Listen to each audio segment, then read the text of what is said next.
I tell Baekhyun not to worry about the two of them and to simply give them a quiet environment, because when they wake up they should be tier 3 powerhouses. Then I leave him standing there with that stunned look still on his face and walk toward my own cultivation spot. What I do not tell him is that I am standing on the edge of a breakthrough myself. I felt the same fluctuations coming off Chungha and Will, and that is exactly how I worked out what state the two of them had entered. I need to move faster. I am not about to let those two pass me. Everyone's circumstances are different, and advancement speed shifts with them. For someone like Chungha or Will, breaking through in the middle of a battle, the whole process generally takes longer to finish. My case is the opposite, because I have been stockpiling strength for one clean burst. I will probably complete my breakthrough before either of them and reach tier 3 first. Baekhyun stays where he is, watching me settle into a cultivation state, and his fists close hard at his sides. His face goes serious with that hungry look he gets when someone has beaten him at something. He tells himself he cannot fall behind any further, that Cheungha and Will both forced their breakthroughs out of live combat, and that I had no high-intensity fight at all just now. He cannot measure himself against those two yet, but surely, he decides, he can at least get ahead of me. With his confidence rebuilt on that foundation, he sits down and enters a cultivation state as well, sorting quickly through every insight into power he tore out of those life and death exchanges. Baekhyun and I are both cultivating.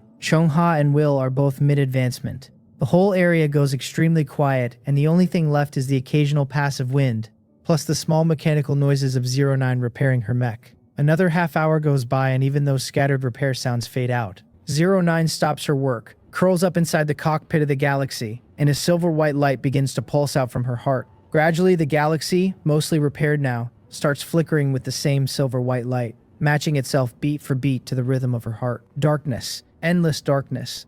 I am completely swallowed by an infinite dark, and at first I do not grasp how serious the problem is. I assume it is a temporary blackout and that some new change will surface soon enough. But the minutes stack up and the dark never thins, and my mindset starts to shift with them. I've been counting quietly in my head, and if my perception is not lying to me, I've been walking for an entire day. The surroundings are still pitch black with no hint of an exit anywhere. So I keep exploring, because there is nothing else to do. It does not matter which direction I choose, since every one of them is the same identical dark. I ask myself whether this is the trial a person faces when advancing to tier 3, and I do not panic, because I came into the cultivation state with a certain psychological expectation. Once, when I advanced to tier 1, my consciousness turned into an ant and I lived out the busy, short life of an ant from the inside. Measured against that, an endless expanse of dark is monotonous, but it still sits inside my acceptable range. 2 days later, I am wondering how this thing finally ends. 4 days later, if my sense of direction is still worth anything.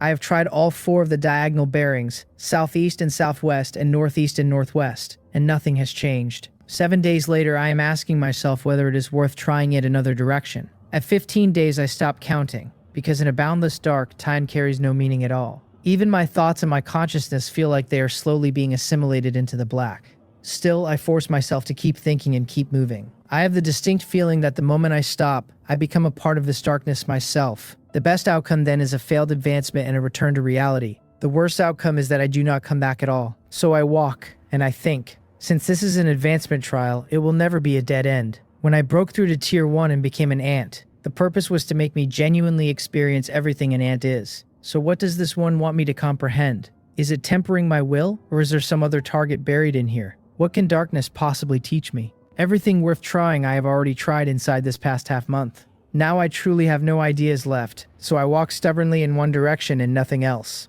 Walk. Persevere. Gradually my consciousness begins to come apart, and I start losing things. I forget my abilities. I forget my teammates. I forget my own name. The only thing that stays constant is the idea of continuing to walk. Under the erosion of all that time, my body ages, the strength draining out of it until it turns frail, and the soles of my feet wear raw and bloody against the ground.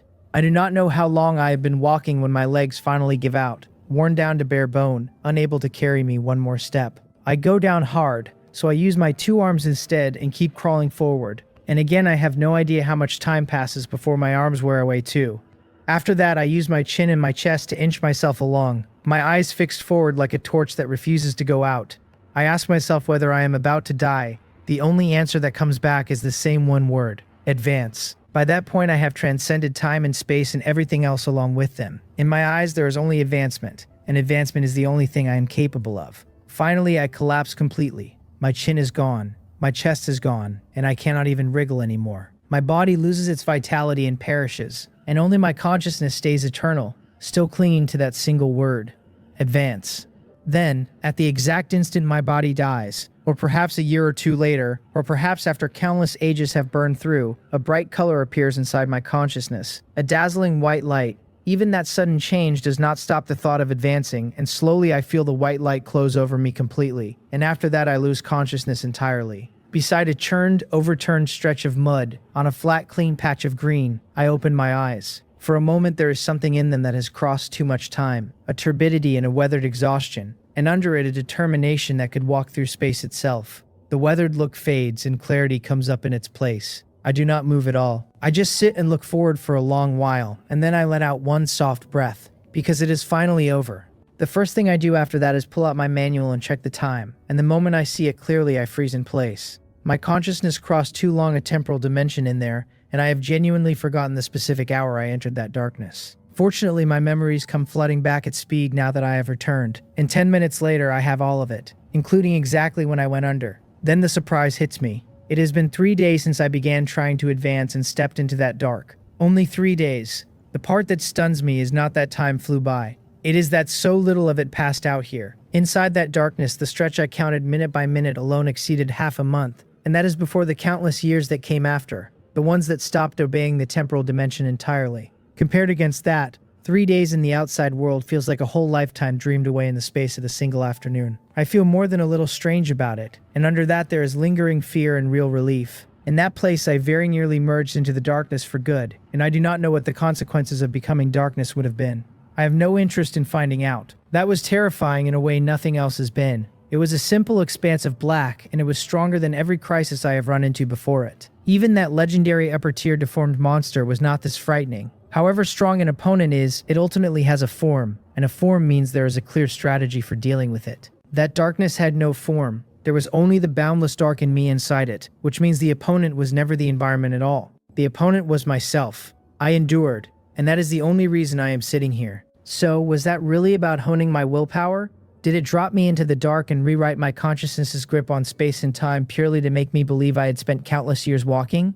Or was there something deeper buried under it? I cannot work it out, so I shake my head gently and put the distracting thoughts aside. I stand up smiling and stretch a body that has gone incredibly stiff from sitting so long. Whether I ever figure it out or not, the experience is now part of my flesh and part of my spirit. So this is what Tier 3 feels like. This is the path to legendary rank. As I move, my bodily functions come back fast, and I start perceiving that my body has undergone earth-shattering changes. Stronger power, faster speed, tougher muscle, more condensed spiritual power, and all of that is only the physical layer. What matters more is that a barrier layer, one that used to exist inside every cell in my body, is simply not there anymore. I have been handed the ticket into a higher grade. As long as I can replenish enough energy, I should be able to advance to legendary rank. This feeling is very good. Once my body is working properly again, I scan the quiet ground around me. Cheongha is still completely wrapped up in her cocoon. Will is completely lifeless, lying there like a carved statue.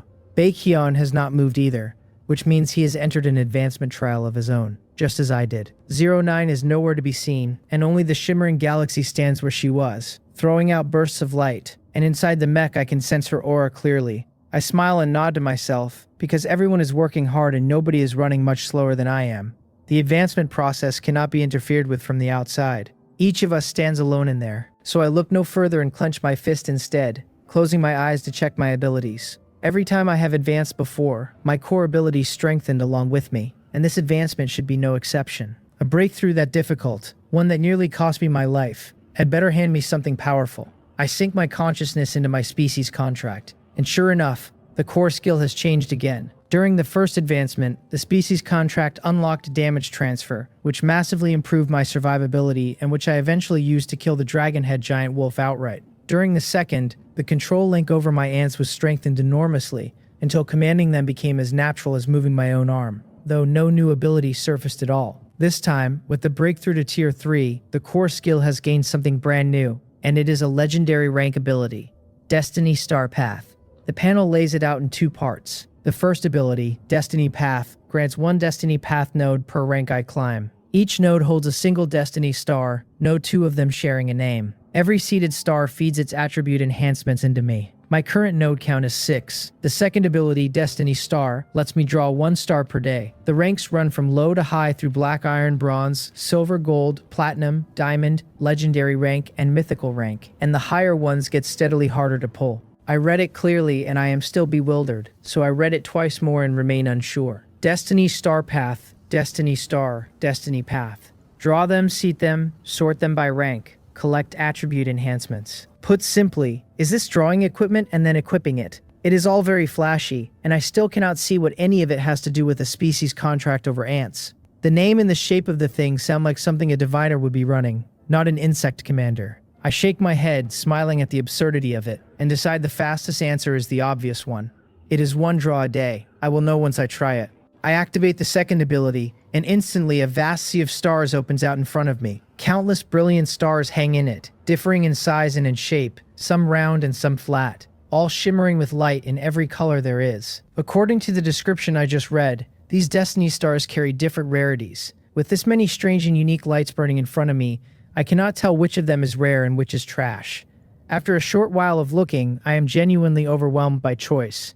It is once a day regardless, so for the first pull I will call it a test run. I project my consciousness into that sea and pick a golden 5-pointed star at random. The next second it comes toward me like a small fish being reeled in, closing fast, its image sharpening as it comes. This golden thing is not a pure ordinary star at all. There is the shape of a strange creature inside it. It gets closer, and I see it better, and it looks more and more familiar with every meter. Then I see it completely, and I understand exactly why it looks familiar, and I cannot keep the expression off my face. This has to be a joke. The creature inside my golden star is an ant. Not just any ant either, but one I know intimately, a tunneling ant. The label reads Rock Spirit Star, Bronze Grade, providing a small amount of physique attribute, a small amount of earth element affinity, and earth element resistance.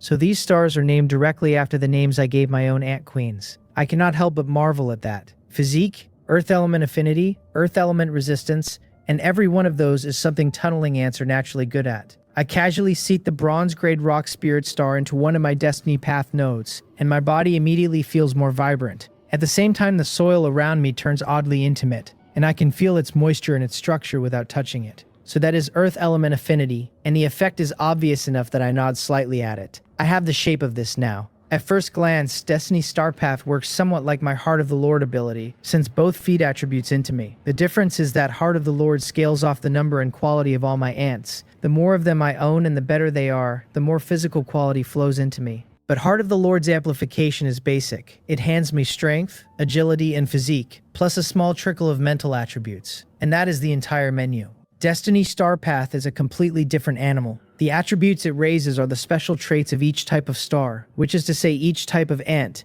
exactly like Rock Spirit's Earth Element Affinity and Earth Element Resistance. Those are unusual attributes and they patch the places where I am weakest. Satisfied, I close the Destiny Star Path panel and do the math on it. I have advanced to Tier 3, but I have not reached Legendary rank, and Destiny Path nodes only increase with rank, so as a Diamond rank I hold 6 of them. Even if I climb to Legendary rank or all the way to Mythical rank, the nodes cap out at 8. My Ant Queen's already number 8 right now, and as my strength grows there will certainly be more of them. So if Destiny Star Path really is key to the types of my Ant Queens, my nodes will eventually run short, and I will have to choose which stars are worth seeding. For now I own exactly 1 star, and it is Bronze Grade.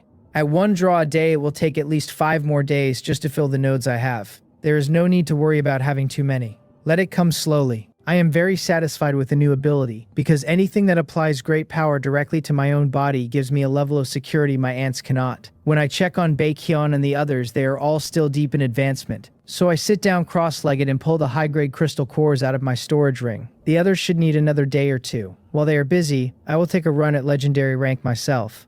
I drop into a cultivation state like a high-powered absorber, and Platinum rank and Diamond rank crystal cores go dead in my hands one after another, turning to dust and scattering off on the wind. Day and night trade places and another day burns through. Our patch of ground stays as quiet as ever, everyone cultivating alone and nobody disturbing anybody. I have stopped, though not because I am tired of it. I have stopped because every Platinum rank and Diamond rank crystal core I brought with me has been drained dry. Those cores were either pulled out of top-grade ores or harvested off monsters, and as the chief of a super large organization I was carrying a serious number of them. Even so, all of that only pushed my progress up by about 23% short of Legendary rank. I look at the handful of legendary rank crystal cores I set aside for promotion and put them back. Their energy is extremely pure, but I am nowhere near legendary rank yet, and this small handful cannot close that gap on its own. Better to accumulate until I have enough, then burn them all at once in a single push. Then I look at Baekhyun and the others, still utterly silent, still unchanged, and I sigh a little. They have to come through this. I know exactly how dangerous advancement is now that I have been inside one. It looks as calm as sleeping from the outside, and the danger in it is no less than walking through the gates of hell. One careless mistake and a person dies with their cultivation scattering behind them. Even if I wanted to help, I could not. All I can do is wait. That is when the Li Feng cocoon Chungha turned into gives off the faintest cracking sound, so subtle it barely exists. My hearing is sharp enough to catch it anyway. My eyes, unfocused and quietly contemplative a second ago, harden and lock onto her. Then comes another sound, and another, denser and louder each time. My eyes narrow, my body flickers, and I am standing beside her, braced for whatever comes out. The cocoon around her was built from layer on layer of leaf veins. They started emerald green, and after bundling her up, they slowly withered, going yellow and brittle. The cracking is that husk about to fail. The sounds pile up, until one crisp snap runs through the whole shell. The withered yellow cocoon hits its critical point and bursts apart, breaking into dry fragments the wind carries off. And there, revealed after all that time inside, is Chungha.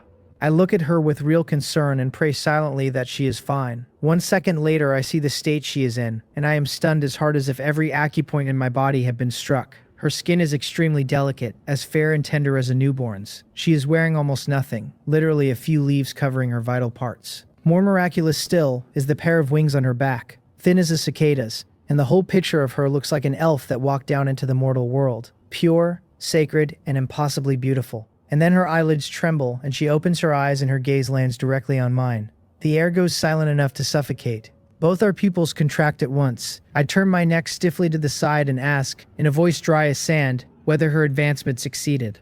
There is no screaming and no scene.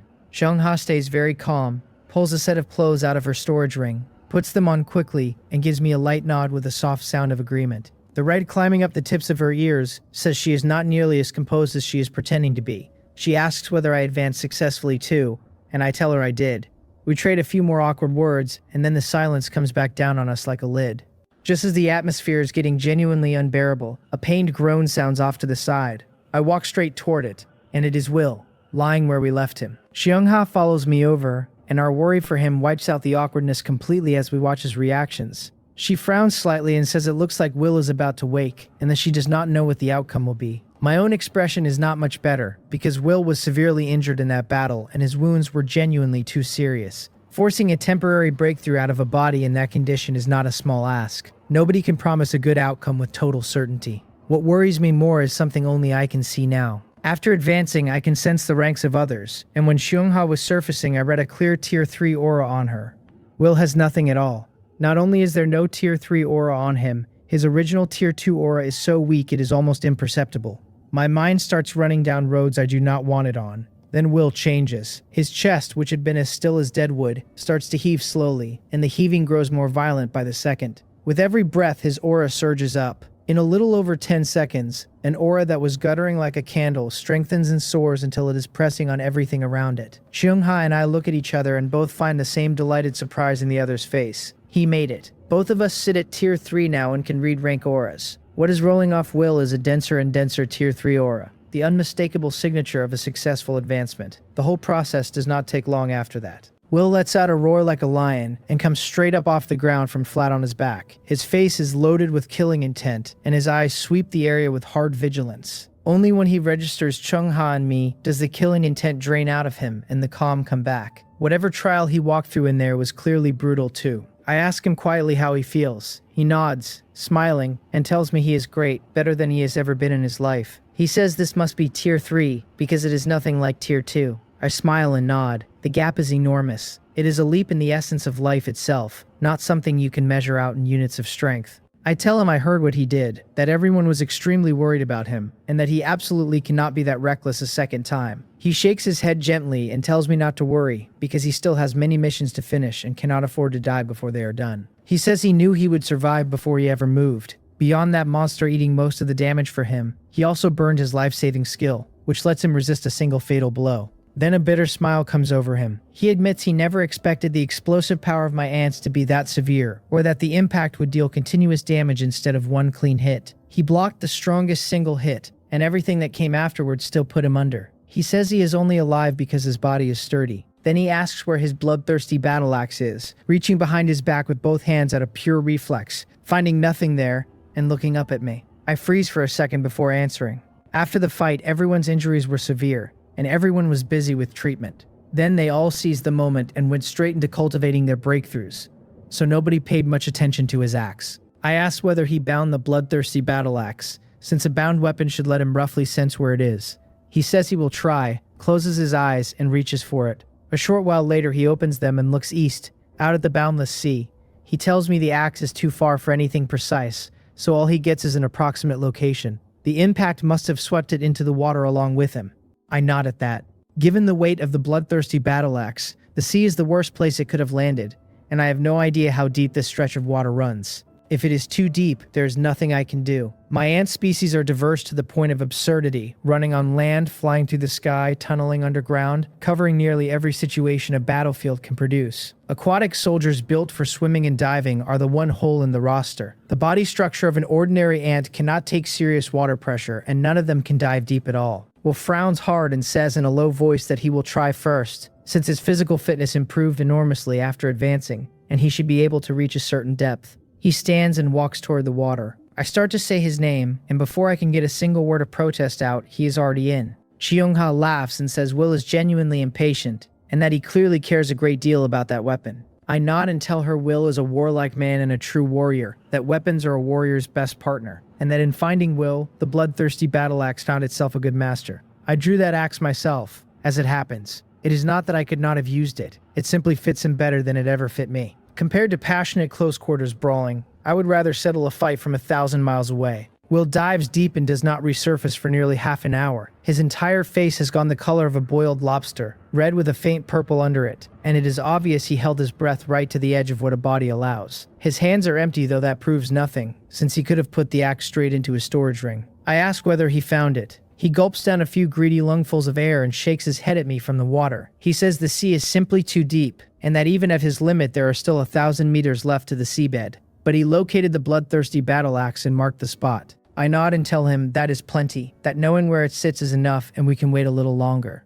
Since raw physical strength cannot finish the job, we will use technology instead, and once 09 finishes advancing and wakes up, she will certainly have a method. Will swims ashore in a few strokes, wipes the seawater off, and agrees, because this is exactly 09's field. He says it should not take long, and that since he only just advanced his realm is still unsteady, so he will spend the time refining it. Another day passes. 5 full days have now gone by since we put down the world will of this place.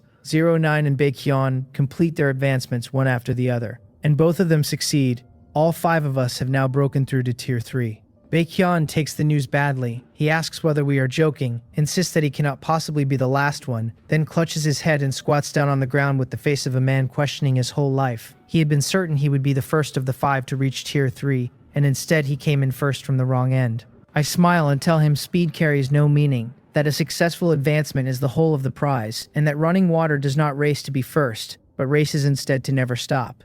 Then I tell him we have lingered far too long. With everyone awake, we sweep this different world for resources, and get ready to return to the Dark World.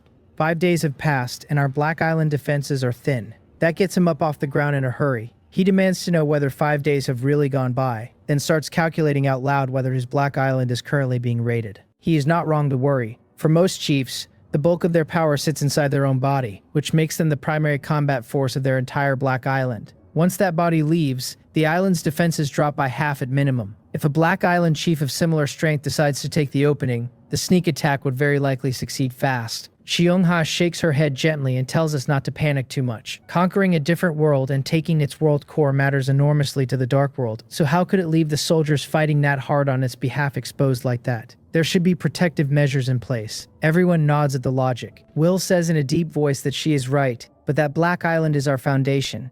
We lost contact with it completely the moment we arrived in the different world, and that is unsettling no matter how sound the reasoning. He wants to go back quickly, I agree that we have been away too long, and I tell everyone to start moving immediately, each of us taking one direction to collect resources, marking anything too awkward to remove on the spot. Everyone signs off on it, picks a bearing, and fans out across the whole different world. All 5 of us are tier 3 now, and our abilities have been massively upgraded, so even our search speed has climbed. Each of us works with our own methods. I mainly use my ants, with sentry ants sweeping for discovery, and hover ants handling transport, and every spiritual herb, fruit, and ore I run across gets picked up without effort. In a little over an hour, I have covered an area of more than 1,000 kilometers. The others are not far behind me. Cheongha specializes in plant-based abilities, and after reaching tier 3, her control and perception of plants improved sharply. Every plant here is her eyes and ears, and her power to vitalize them makes her search brutally fast. Will uses his control over wild beasts, putting every surviving beast in the entire different world to work hunting resources for him, and he moves fast, doing it. 09 and Baekhyun lean on their own strengths, one with a mechanical army, and one with a bag of strange items and a genuine expert's eye for treasure. The different world is not small, but it is only a red level world, and it is nowhere near as vast and boundless as the dark world. It takes roughly 2 days in total for the 5 of us to strip out and carry off every valuable thing in it. The resources too bulky and too low in value do not get wasted either. I brought a great many mouths along, and my ant army has enormous demand across every resource type. Anything inconvenient to haul, I hand straight to the ant army, which converts that energy into biological energy stored inside their own bodies. By the time we finish, the entire different world has been cleaned out. We regroup after those 2 days, and every face in the circle is carrying the same satisfied glow. Baekhyun looks thrilled and announces that his direction had no shortage of high-level resources, so the trip was no loss at all. Will nods and says his haul is not bad either. I look around at all of them and tell them mine went the same way. What I gathered over these 2 days should fully rebuild my depleted ant army, and then double the force on top of that. Principal and interest, both back in my pocket. And that is the yield of a single direction. If everyone's stretch was comparable, then this world's resource reserves are genuinely impressive. And this is only a red level world, so the higher level worlds must be absurd by comparison. Conquering a different world pays better than annexing another chief's black island. Baekhyun smiles and agrees, saying that although a different world is a step harder, it is definitely worth it. Now that all of us have broken through to tier 3, we can recuperate at home and push our strength to legendary rank. After that, we can conquer different worlds at far higher difficulty. Improve strength, conquer a world, take its resources, repeat. He says the cycle is perfect and our rate of growth is going to be terrifying. I nod and tell him that is right, with one caveat. There are too many unknowns inside a different world, so we raise our strength to legendary rank before we run the next operation. This trip cost us over 7 days. A large portion of that went to breakthroughs. Still, a quarter of the monthly mandatory mission window has burned, and rebuilding the ant army will eat far more, which puts a low hum of urgency under everything. The outcome of this red-level world conquest was good, but the process was extremely perilous, and one conquest is far too small a sample to draw conclusions from. A different world is not an instance tailor-made by the dark world, where every entry of the same rank carries a fixed intensity. There are real fluctuations, bounded to a range but present. I cannot be sure where inside the red-level world band the one we just took actually sat, so I tell everyone we go back and rest first, and we set out again once every one of us has reached legendary rank. Baekhyun says we should head straight home, then stops mid-sentence and asks, with a distinct wobble in his voice, whether anyone actually knows how to return to the dark world. Cheongha, Will, and 09 all look equally blank. Clearly they had the same question. Baekhyun goes from shocked to dumbfounded in about 1 second and asks whether we are stuck here. I smile and tell them to relax, because right after I finished the world will off, the dark world's voice made an announcement that included the method for getting home. All 4 of them were severely injured and unconscious at the time, which is why none of them heard it. Baekhyun exhales hard, pats his own chest, and complains that I should have led with that, since he genuinely thought we were not going back. He points out that staying here without the Dark World's control would not be impossible, but the resources are finite, and if we lingered long enough, we would all die of exhaustion. He is right about that. The Dark World is dangerous and mysterious, and it also offers infinite opportunity for growth. Take this red-level world. Its creatures endured countless ages, and only a handful ever reached upper diamond rank strength. Even then, they only clawed into the lower tier of legendary rank with the World Core propping them up. We have been in the Dark World for a few months. Every one of us hit the peak of diamond rank, and now all 5 have broken through to tier 3, and we crushed this world's natives without much trouble. That is what standing in the shade of something enormous buys you. If we were content to sit here instead, Who knows when creatures from a higher world would come calling? We would be annihilated exactly the way we annihilated the natives. And knowing the Dark World's methods, it would probably never let us stay here as natives in the first place. I pulled this different world's world core out of my storage ring. It is a fist-sized rhomboid crystal with an orange-yellow luster, unremarkable on the outside, carrying no discernible aura at all, looking like nothing more than a moderately attractive gemstone. But I watched it form with my own eyes, and the commotion around that formation was not small. A tool the Dark World covets this badly could never just be a pretty rock. It must carry some powerful function, and the only reason I cannot perceive it is that my realm is too low. I've advanced to Tier 3 and I am within sight of legendary rank, and I still do not have the qualification to glimpse even a hint of what this thing does. That tells me exactly how high-end an item I am holding. Baekhyun looks over at the core in my hand and asks, curious, why the world we conquered was a red world when this core is orange, and whether the color is not slightly off. I pause, then tell him the color of a world core may simply not track the world's rank, and that we should set it aside for now, and pack up to leave. The group nods and starts carefully checking everything they are carrying. I recall every one of my ants back into the spirit nurturing jar. Within a few minutes, everyone reports ready, and I tell them to gather around me because we are going home. With everyone clustered in close, I activate the world core and an orange teleportation array unrolls in front of us. That stops me for a moment, and I glance down at the orange core in my hand. I had assumed the return would mirror the arrival, riding the core's protection through spatial turbulence, which is the only reason I had everyone bunch up around me in the first place. It never occurred to me that the thing could simply generate an array. Baekhyun takes one look and shouts that the world core can open a teleportation array directly, and that this saves his life. He never wanted to feel spatial turbulence again, trapped unable to move or speak inside his own body while it slowly suffocated him. Everyone laughs at that, because given how restless he is, being denied movement and speech is genuine torture for the man. I tell them my read on it. We are probably scouts out here to pioneer. When we kill a different world's world will and take its core, that likely amounts to planting a marker. The Dark World then locates this place and absorbs it directly, which is why an array can open at all. Since we have one, it is far more convenient than the alternative, so we go. Baekhyun says he has not been home in a week and is a little homesick himself, then steps into the orange array first, and vanishes in a flash of light. Seung-ha follows, greeting me on her way past, and disappears the same way. Will and 09 go next. In the end, only I am left, holding the world core, and I take one last look at this very primitive different world before I step through and vanish from the spot. The mountains and the rivers stay behind. The old inhabitants do not. I lose consciousness the instant I enter the array, and when it comes back I am standing in a room. A fast look around tells me I am on the 3rd floor of the Wizard Tower, which is exactly where I stood before entering Dark Island. So I did not come back to Dark Island at all.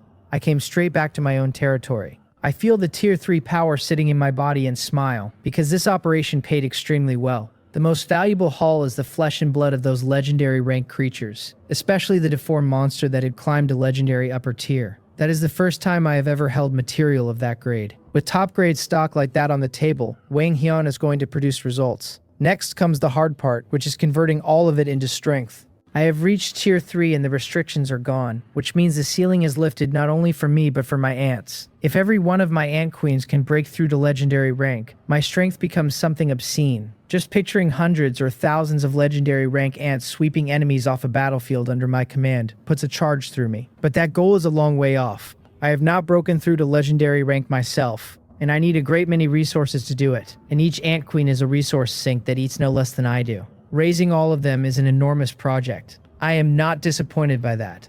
I just shake my head and smile, because there is no gain without pain and no cheap road to great power. Compared to the people who sit on resources and cannot convert them into strength at all, my luck is already excellent. Then a notification chimes inside my head. Someone has sent me a message in the spiritual network world the Clear Ants built. I hold a mutual aid contract with Bright Mirror, the Clear Ant Queen, so unlike everybody else I do not need a linking device to get in. One thought and my consciousness is already there. The moment I arrive and take in the surroundings, I am stunned. The entire spiritual network world is countless times more vivid and alive than the last time I stood in it, close enough to a real world that the difference stops mattering. The area has expanded dozens or even hundreds of times over. The functions are extremely rich now, and there are far more people online at once. Tak Mungyol and the rest clearly did not spend my absence loafing, and I let the satisfaction show on my face. Before I left for Dark Island to prepare for the Red Level world, I stationed about 100 clear ants across the territory to keep the spiritual network world running. During the 7 days I was gone, the territory's network design engineers pushed it forward at speed. 09 had also set up several production lines for access devices here, so almost every subject I own now carries a linking device and lives inside the network. Nearly 100,000 subjects stayed online continuously and at high intensity for 7 straight days, and the spiritual power that generates is not a small number. I only took Swift Shadow with me on the red level world trip. Bright Mirror and the other Ant Queens stayed behind on my Black Island, and by now Bright Mirror has absorbed the full 7 days of spiritual power the subjects produced. Before this, because I had not advanced to Tier 3, Bright Mirror was stuck at the diamond rank peak like all her sisters. She could absorb energy, but it only pooled in her body and never converted into real strength. Now that my breakthrough has landed, that ceiling is gone, and there is nothing left standing between any of my queens and their evolution. Every scrap of spiritual power Bright Mirror devoured in those 7 days has already turned into progress toward legendary rank. I check her status and find she has reached 26% of the diamond rank peak, leaving 74% of the climb still ahead of her. That is 7 days of work. At that rate, she should break through to legendary rank in roughly 20 more days. Which is honestly fast. I am still a little dissatisfied, and I shake my head at my own greed. The number of subjects in my territory is simply too small at under 100,000. And even with every one of them logged in, the spiritual power ceiling is what it is. It seems I need to go conquer another wave of subjects. The spiritual network world consumes a certain amount of spiritual power to use, and for the safety of the subjects, Bright Mirror set login windows by faction. It works a lot like the anti-addiction systems the online game companies loved back on Blue Star. Ordinary subjects, scaled to their strength, only get about 2 to 4 hours a day. To raise the total spiritual power I collect, I either improve the subjects so each of them can burn more per day, or I simply own more subjects. Improving strength is a long process with nothing to show for it in the short term. Attacking another chief's Black Island and plundering their vassals is considerably quicker. Everyone still needs time to digest resources and break through to legendary rank, and our agreement is that all of us reach it before we go conquer the next different world. That makes this an excellent window for hitting a few more Black Islands. Every Black Island out there belongs to a winner who survived the Great Vortex, which means each one runs at least 100 units. Barring a handful of chiefs with unusually dark methods, any reasonably normal chief is sitting on tens of thousands of vassals. If I take a few at random, my subject count could double. If I get lucky and pull in more than that, Bright Mirror could hit legendary rank inside 1 or 2 weeks. Another string of notifications interrupts me, which is when I remember why I came into the spiritual network world in the first place. I entered because I received a message, and then the sheer scale of the changes in here swallowed the thought whole. My memory has gotten genuinely bad. I shake my head at myself and open it. It is a letter from Tak Mungyel, whom I have not seen in far too long, saying I am finally back and that he has much to report. Reading it makes me smile. 7 days is not a short absence in a dark world that reshapes itself this fast, and I have been away too long. I tell him he had me worried and ask how the territory has held up. He says everything is fine, that there have only been some recent changes and output shifts he needs to walk me through, and he asks whether it would be convenient to report in person. Even with the spiritual network world running, the daily login windows cap how much anyone can do inside it, so subjects generally only log in when they need something. In his case, I suspect the real reason is that he has not seen me in a long time and misses me. He is also right that face-to-face carries a completely different accuracy and efficiency for certain kinds of information. I tell him I happen to be free, and that I brought back a mountain of resources I was going to hunt him down to process anyway. He should come straight to the 3rd floor of the Wizard Tower, and I will open teleportation permission for him. He says he will be right there. Soon enough, he is standing at the base of the tower. The Wizard Tower sits hundreds of meters off the ground, with no main entrance, so there is no conventional way inside. There is a permanent teleportation array at its base though, and once I grant permission a person drops straight in. I grant it. He barely crosses into the array's range before he vanishes, and the next second he is standing in front of me. He greets me with real excitement in his voice. Then I get a good look at him, thin and hollowed out with dark circles deep enough to cast shadows, and I smile, nod, and wave him into a chair. I tell him he has been working too hard and to sit down and talk. He waves it off and insists it is nothing, that he is not busy at all, and that only his body has been letting him down lately. Then he sits down slightly awkwardly. Nobody who says that sentence is telling the truth. I ask him for the recent state of the territory, and he nods and starts reporting immediately, covering resource output, shifts in the strength of the territory's vassals, and everything under them. He talks for over half an hour before he finishes the main points. His summary is that our Black Island already holds many resource points, and the optimized spiritual network world has driven the subjects' enthusiasm sharply upward. They want better equipment badly enough to work for it, so labor output has climbed with them. Overall resource output has risen again by a considerable margin. Then he raises the problem. Through Bright Mirror, he learned that I broke through to Tier 3 and am now advancing toward legendary rank. All 8 ant queens need to break through as well, and he says the resource pressure that puts on the territory is simply too great. I frown slightly and nod, because I had already reached the same place on my own. Forget raising all 8 ant queens to legendary rank. I myself am still a considerable distance from it. I tell him I will find a way to handle the resource situation. I went with Baekhyun and the others to conquer a different world, and harvested a great deal, and all of it is here. I hand him the storage ring and tell him to take the portions I marked to Wang Heian, then organize the remainder however he sees fit, and distribute it to the ant queens. He says there is no problem and turns to leave. Then something else occurs to me and I call him back. I ask whether Wang Heian has produced any new achievements recently, new ant species in particular. Tak Mungyel thinks about it and tells me Minister Wang Heian's biological laboratory has indeed produced results lately. They include agents that raise crop yields, agents that speed livestock growth and reproduction, and new livestock species. Every one of those is a resource output booster. As for new ant species, he has heard nothing, though he allows that the minister may have broken through on something and simply not reported it to the staff. Assigned to compile results, I tell him that is fine, and to go get busy, and he takes his leave. That leaves me alone in the room with a cup of tea and a thought I do not like. Research to increase resource output. Every single achievement out of Wang Heian this past week has been that type. Coincidence or intent? Knowing how sharp the man is, it is intent. He predicted I would be starving for resources soon, so he stopped chasing new ant species and pivoted the entire lab toward production. He is right that more ants means more strain, but I still have blank areas in my roster that need filling, so I am going to hand him some targeted research anyway. The blank area, I mean, is the one this red-level world shoved in my face. When Will's bloodthirsty battle axe went into the sea, my ants were completely useless. Standing on that shore, I ran the other version of the problem too, the one where the enemy is a water combat specialist. Turning it over properly, I could not find a good answer.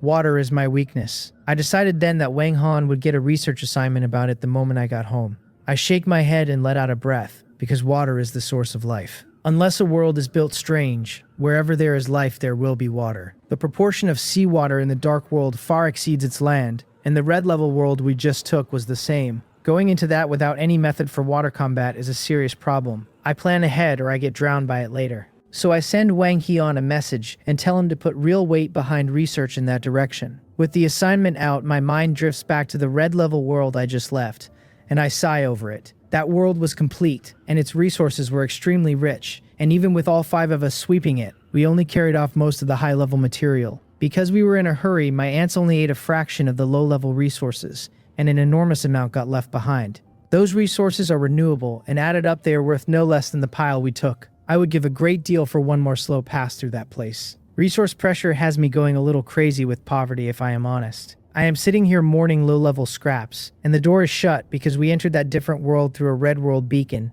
and the beacon shattered and dissipated completely after its single use, so it cannot be run again. We came home on a teleportation array opened by the world core, so it should be impossible, except that one word snags on the way past. Teleportation array. Once a teleportation array forms, it means a bridge exists between 2 spaces. If we could use that bridge to come back, then by the same logic we can cross it in the other direction. All we need is a key, and the key is obviously the world core. I push my consciousness into my storage ring and find the orange world core sitting there exactly where I left it, and that gives me a small burst of joy. Previously, I had been carrying a prejudice about this thing. I assume the Dark World's will sent us into a different world specifically to acquire the world core, since the core only forms after a world will is defeated. That will has steered our competitive growth from the beginning, so it must have its own purpose in all of this. An item that useful to a higher existence would normally be confiscated on the spot. It never occurred to me that the Dark World would be generous enough to leave a resource of this grade in my pocket. Then again, there is another way to read it. We may simply be part of the Dark World ourselves, in which case it does not care who nominally holds an item. I shake my head at my own speculation, because ultimately my strength is too low and my position is too small. For existences at that altitude, all I can do is guess wildly and hope. Even standing here at Tier 3, the powerlessness is real, and the complacency that had been creeping into me since the breakthrough backs off a step. Tier 3 is a starting line at best. Legendary rank, or honestly mythical rank, is where a real starting line sits. Mythical rank is the highest rank the Dark World has ever revealed to survivors. But since the Dark World is the one doing the revealing, there is nothing stopping something higher from existing quietly above it. That is too distant for me to do anything about, so I file the vigilance away and look at the orange world core in my hand instead. When I came home, I only pushed a small amount of spiritual power into it, and an array opened. I will start there. I feed a thin trickle of spiritual power into the core the same way I did before, and under my expectant stare, an orange teleportation array slowly unfolds in front of me. It is precisely the array the 5 of us used to come back from, that red level world. This is not a simple piece of spatial machinery. Behind it stands a complete, mature world, and a world with extremely rich resources at that. With something like that as a backing supply, I can exchange for enough material to push at least 1 ant all the way to legendary rank. Then I pull the excitement back in, because that different world was conquered by Baekhyun and the others alongside me. And I am not about to hog it. I will raise it with them and we will develop it together. First, I have to confirm the array actually works. I do not intend to be the test subject, so I order a sentry ant through instead. After my advancement to Tier 3, my species contract over ants grew far stronger, and even with countless spaces between us, holding this world's core, I can still feel that sentry ant clearly. Once my scout reports the other side is safe, I step in myself. In an instant, I am standing on the far end, and what pleases me most is that this is exactly the red level world I left, down to the precise patch of ground I departed from. So conquering a different world hands you an entire complete world afterward. No wonder the dark world handed out no rewards. The reward was already paid in full. There is nothing better than owning a world's worth of resources.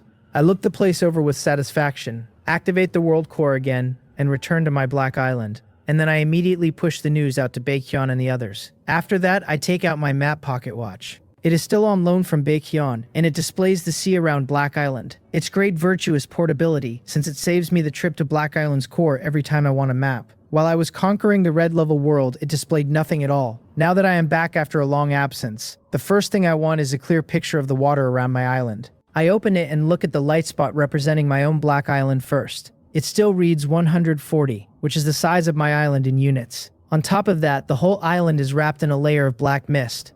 I stare at it in confusion, and the information resolves in my mind on its own. It is called Protection Mist, and it means that while a chief is conquering a different world, his Black Island sits in a protected state and cannot be selected as an attack target at all. That earns a nod from me. Back in the red level world, we worried about exactly this, and guessed the dark world would have some protection for islands whose owners were off conquering. Guessing was one thing. Seeing the specific mechanism sitting on my map is considerably more restful, so I never have to fear an ambush while I am away in a different world. Smiling, I widen my attention and sweep the rest of the region. The pocket watch is exquisite and small, and so is the map on it, so a single glance takes in the entire nearby situation. After the Great Vortex event, there is usually only one Black Island in an entire area, and everything else is open ocean, which keeps the picture simple. Any new change stands out immediately, and with that casual glance, I do find a change. At the very edge of the mapped area, a Black Island has appeared, and its light spot is marked 101, which makes it 101 units in size. Every surviving Black Island chief runs at least 100 units these days, so at 101, judged on area alone, this island is scraping the floor of the dark world. My first thought is that its chief wandered in by mistake, and will turn around the moment he registers the giant sitting in the middle of his map. Then I take a second look. That Black Island is moving at full speed directly toward mine. I wonder, genuinely, whether the man is insane. I run a rough estimate on the base movement speed of a 101-unit Black Island, add the approximate boost from supersonic sailing, and confirm it. He is sailing flat out at me. That leaves me puzzled. Within any region, a Black Island chief who survived this long is never weak, and island size is not absolutely tied to a chief's personal strength. Still, his island is dramatically smaller than mine, and he does not appear worried at all. I would love to know who gave him the courage. I am reasonably confident that my current strength, sitting at Tier 3 and about to move on legendary rank, puts me near the top of the entire dark world. Even if this man is strong, he cannot be much stronger than me. On top of that, I have Baekhyun and several other teammates at comparable rank standing behind me as backup. Whatever he is planning, he is not overturning me. And I have been short on both people and resources lately, and here comes someone delivering himself to my doorstep. I smile and put the map pocket watch down. I am in no rush to power up my own Black Island and go charging out to meet him halfway. He has only just entered my area, and the distance is still considerable, and if I move now and spook him off, that would be a waste of a gift. My island's sailing speed is double his, so there is no risk in patience. Better to let him close first. At his current speed, it will take him at least 7 days to reach me, so I will let 4 or 5 of those pass until the gap is tight, and then I will move. Aboard the Black Island racing toward mine, its chief stares at his own map with a thrilled, hungry expression. He laughs out loud and calls it a heaven-sent opportunity that he of all people stumbled onto an oversight this enormous. The man is unremarkable to look at, dressed in a naval captain chief's uniform with a crooked pirate hat on his head and an eye patch over one eye. which adds up to something fairly odd. Several subordinates dressed as crew members stand around him, some tearing into roasted meat, others raising glasses in early celebration. One of them tells the captain they are going to get rich this time. Annexing a 140-unit Black Island will make their name across the entire Dark World, and after that, strong individuals will come seeking the captain out. The captain chief plants his hands on his hips and laughs, thoroughly pleased. He says those fools rushed in the moment the Dark World opened a new function, before anyone knew what strength it demanded. They lost enormous numbers of people, and in doing so, they served as test subjects on his behalf. A tall, thin crew member shouts that the captain is brilliant. The captain collected his world beacon fragment early, and still resisted the temptation to run off and conquer a different world immediately. Even the lowest red-level world is thick with legendary rank creatures, and with the blessing of that world's will, legendary mid-tier creatures show up as well. Nobody at this stage can stand in front of a legendary mid-tier creature. The first batch of chiefs who went in took extremely heavy losses, and some of them died in the different world outright. Once a Black Island chief dies, his island becomes ownerless, which makes it a fat slab of meat lying out in the open for whoever gets there first. A short, stout crew member takes a large bite of roasted meat and wipes the grease off his mouth. He adds that plenty died in the first wave, though not many measured against the whole Dark World. For their crew to run across one,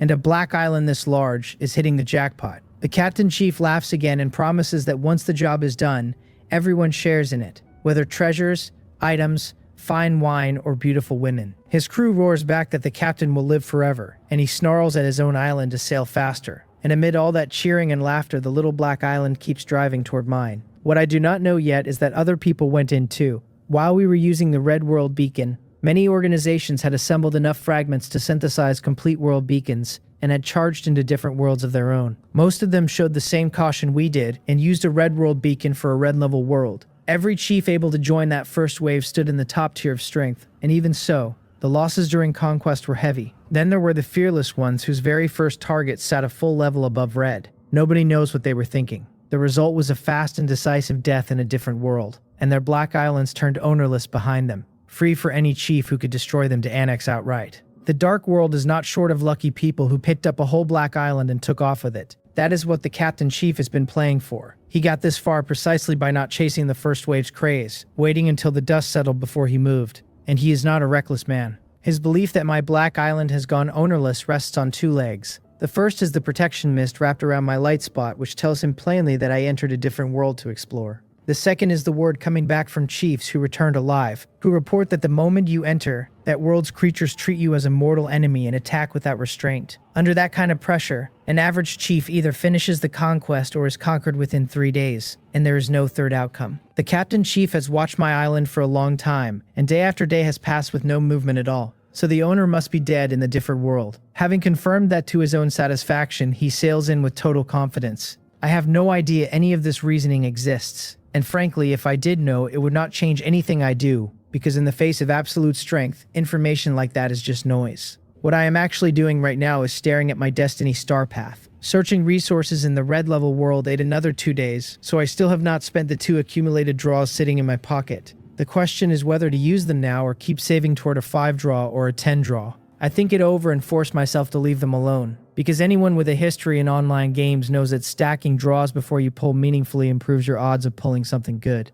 I strangle my gambling instinct and close the panel. Then my manual chimes. It is a message from Baekhyun, so I ask him what is wrong and whether we are going back to that red level world for a look. He tells me no, that I need to check the world channel immediately, because there is a new situation.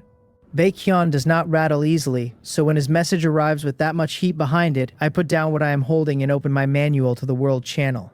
The whole board is boiling. One post sits at the center of it, from a chief named Heo Myungwi, and every other comment on the page orbits that message like iron filings around a magnet. He announces that he has obtained the qualification to enter the Black Tower, that he is now the temporary owner of the first Black Tower, and that he can already use some of its permissions. Then he says he has founded a small organization with no entry requirements at all, open to every ambitious survivor who wants in. He swears that whoever joins becomes his brother, that they will share every blessing and endure every hardship together, and that they will develop the Black Tower as one. At the end, he drops what he calls a little secret, that the Black Tower's functions are tied to the permissions of the Dark World itself. I read the whole thing twice, and I am not sold, because the timeline does not work. The Dark Island has been open for 7 or 8 days, and someone has already walked into a Black Tower. No wonder Baekhyun reacted the way he did. Among the 5 of us, only Cheongha and Will landed in the same starting area of the Dark Island, and the rest of us are scattered across different ones. The number of black towers is not the same in every area either. Baekhyun's area has the most of any of ours, 7 in total, while Cheongha and Will's area has only 2. Every one of those towers gates its admission behind conquering a set number of different worlds. Baekhyun's area currently holds the lowest bar any of us has seen, and even that lowest bar demands 6 different worlds conquered. In 7 or 8 days, that is not a thing a human being does. Baekhyun pings again to ask whether I have seen it. I tell him I have just finished reading, and that I am having trouble believing anyone is inside a black tower already. He comes back suspicious and asks straight out whether the man is running a scam on the whole channel. He points out that the entry requirements are not low anywhere. His own area's easiest tower wants 6 different worlds, and even a cheap build should not clear that in a few days. I frown at the panel and think it through before answering. I tell him it is possible the man is inventing all of it, but the odds are poor, because a lie that size would be exposed in a day. This Hyo Myung-hui has never surfaced on the channel before, and now he emerges out of nowhere and immediately tries to build his own organization around the claim. Nobody stakes a brand new reputation on a story that convenient just to entertain strangers.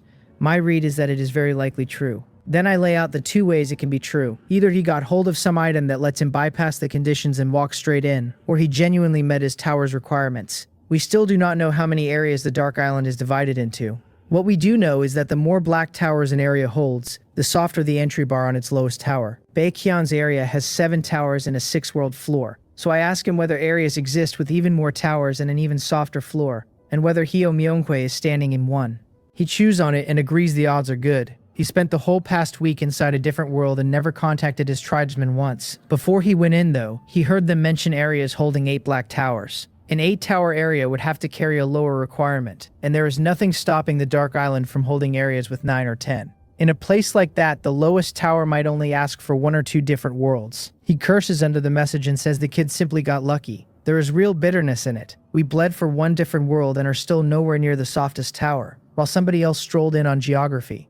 My own mindset stays flat. Someone else got an early lead, and that cost me nothing. I tell him not to eat himself alive over it, because towers with different entry requirements will have different functions and different strengths, and there is no sense envying a low-tier black tower. What matters right now is breaking through to legendary rank. Once you have strength, nothing stays out of reach for long. I also point out that Hyo Myung-hui handed the whole channel a genuinely valuable piece of information for free. He said that entering the Black Tower grants permissions over the Dark World, and there is a great deal buried in that one sentence. Yes, it is bait, thrown out deliberately to draw people into his organization. But for most chiefs it is very good bait. Since we arrived in the Dark World, we have moved entirely inside the arrangements of the Dark World's consciousnus, and the pressure of that has never once let up. Permissions mean a crack in the ceiling. Even I feel the pull, a small sharp hunger for whatever those towers actually are. Baekhyun agrees, then says there is one thing he still cannot make sense of. If the Black Tower is that good and this Hyo Myung-hui finally holds the permissions, why not sit on it quietly and get rich alone? Why share any of it? I tell him honestly that I do not know, only that nobody gives away leverage for nothing, and that it is very likely tied to some functional requirement of the tower itself. I ask him to keep watching and see what intelligence he can gather. He says he will, and that he is overdue to contact his tribesmen anyway. Then he laughs and says they are going to fall over when they hear he is about to advance to legendary rank. I tell him it is his to handle and close the line. Then I pick the manual back up instead of putting it down. 7 days away is long enough for the Dark Island to have changed under me, and I would rather look than guess. I turn to the Dark Island page, pull on the vortex mask, and the next second my spot is empty. I land in the Dark Island area, and there are still a good number of people around. Most of them are clustered near the Black Tower, talking. Not one person in that crowd can currently meet the entry requirement on my area's tower, so they are here because of the announcement and nothing else. Sightseeing at a locked door. I sweep the area, confirm nothing has changed, and turn to head back to my territory and get on with getting stronger. On the way out, the edge of my vision catches the guiding steel standing beside the Black Tower. It is flickering with a faint white light.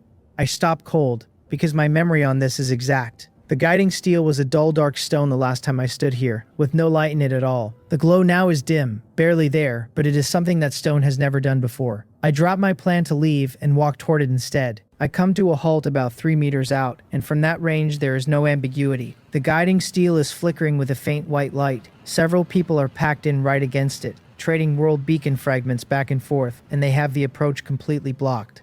It does not matter. Activating the stele only requires that I attach a small amount of spiritual power to it, and physical contact was never part of the requirement. At my spiritual power intensity, 3 meters is nothing. I push a thread of it out and the stele opens for me on the spot. The moment it lights, my eyes catch on the first line of information and stay there. The stele reports that my monthly mandatory quest is complete and asks whether I wish to claim the quest rewards. A completion notice, and it takes a second to process, because I am pleased and confused in the same breath. My mandatory quest for this month was explicitly to conquer an orange-level world.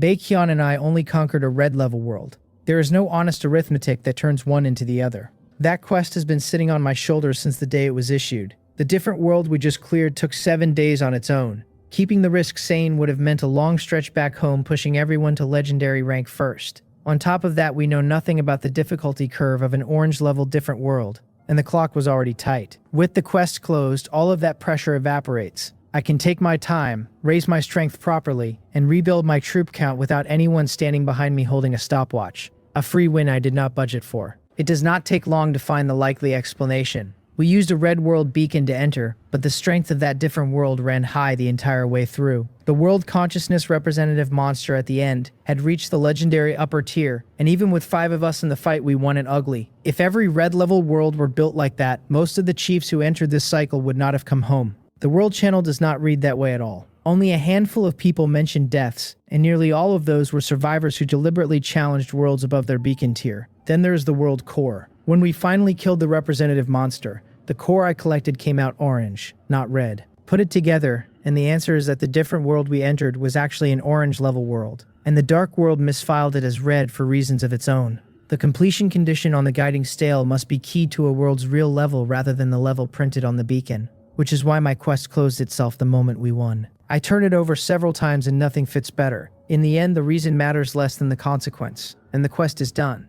What I will not do is get comfortable, because the lesson underneath is unpleasant. The Dark World's classification of different world strength cannot be trusted to be accurate. A red beacon can drop me into an orange level world, and an orange beacon can just as easily drop me into a yellow level 1. Even once I stand at legendary rank, the correct move is to run more red level worlds and consolidate rather than climb the tier list on faith. Otherwise, one mislabeled door and it goes very badly. I file the caution away, claim the quest reward from the stele, and find a resource pack waiting for me. It goes straight into my storage ring untouched. I leave the Dark Island immediately, and only on my own ground do I take the pack back out and open it. The panel tells me what spills out, and the numbers are not small. 1,000 upper diamond rank crystal cores, 10 legendary lower tier crystal cores, and 1 legendary mid-tier crystal core. The pack peels open, and crystal cores the size of fists come pouring out of empty air, piling into a small mountain across the floor of the room. I actually stop and stare. For a routine mandatory quest, I had not expected much of anything, and instead I am looking at roughly a third of everything the entire different world produced for us.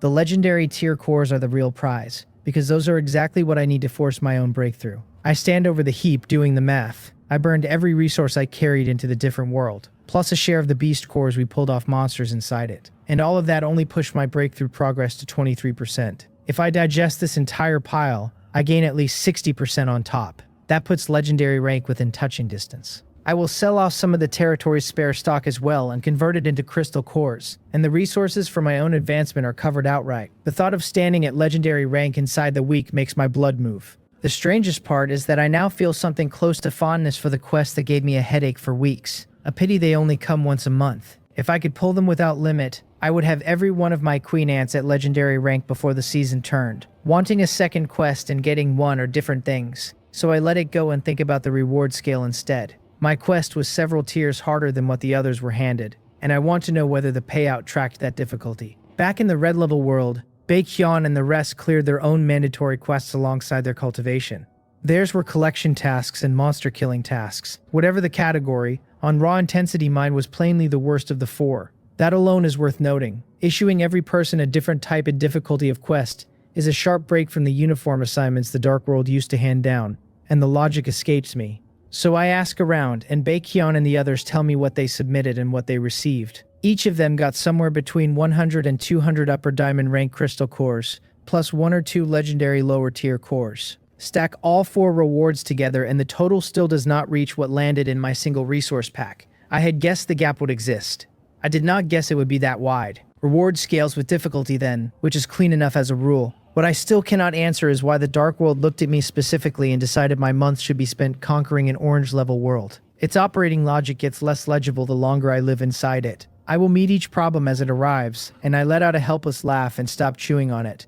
Then I open the storage ring, sweep every crystal core off the floor, and turn to absorbing them. Cultivation eats time without ever announcing it. 3 days vanish. Absorbing crystal core energy is an outrageously pleasant process. The energy comes in, gets broken down, gets transformed, and settles into my frame as raw strength. The whole time my head feels cool and clear, like biting into ice on a brutal afternoon. Getting stronger this effortlessly is the kind of feeling a person could build a bad habit around. Naturally, it does not last, and even a mountain of crystal cores runs dry, until the whole heap has surrendered its energy and slumped into gray-white powder. I open my eyes with a sharp glint in them and take my time standing up, working the stiffness out of my back and shoulders. The power sitting in my body now is abundant enough that I smile at nothing. The result beat my own estimate, because the pile pushed my progress a full 65%. Only 12% stands between me and an attempt at legendary rank. 3 days home from the different world and I am already here, when the plan we agreed on gave us 7 to 10 days to reach legendary rank before attempting the next world. The mandatory quest reward bought me the difference. 12% is not enormous, but it is not pocket change either. This is diamond rank pushing into legendary rank,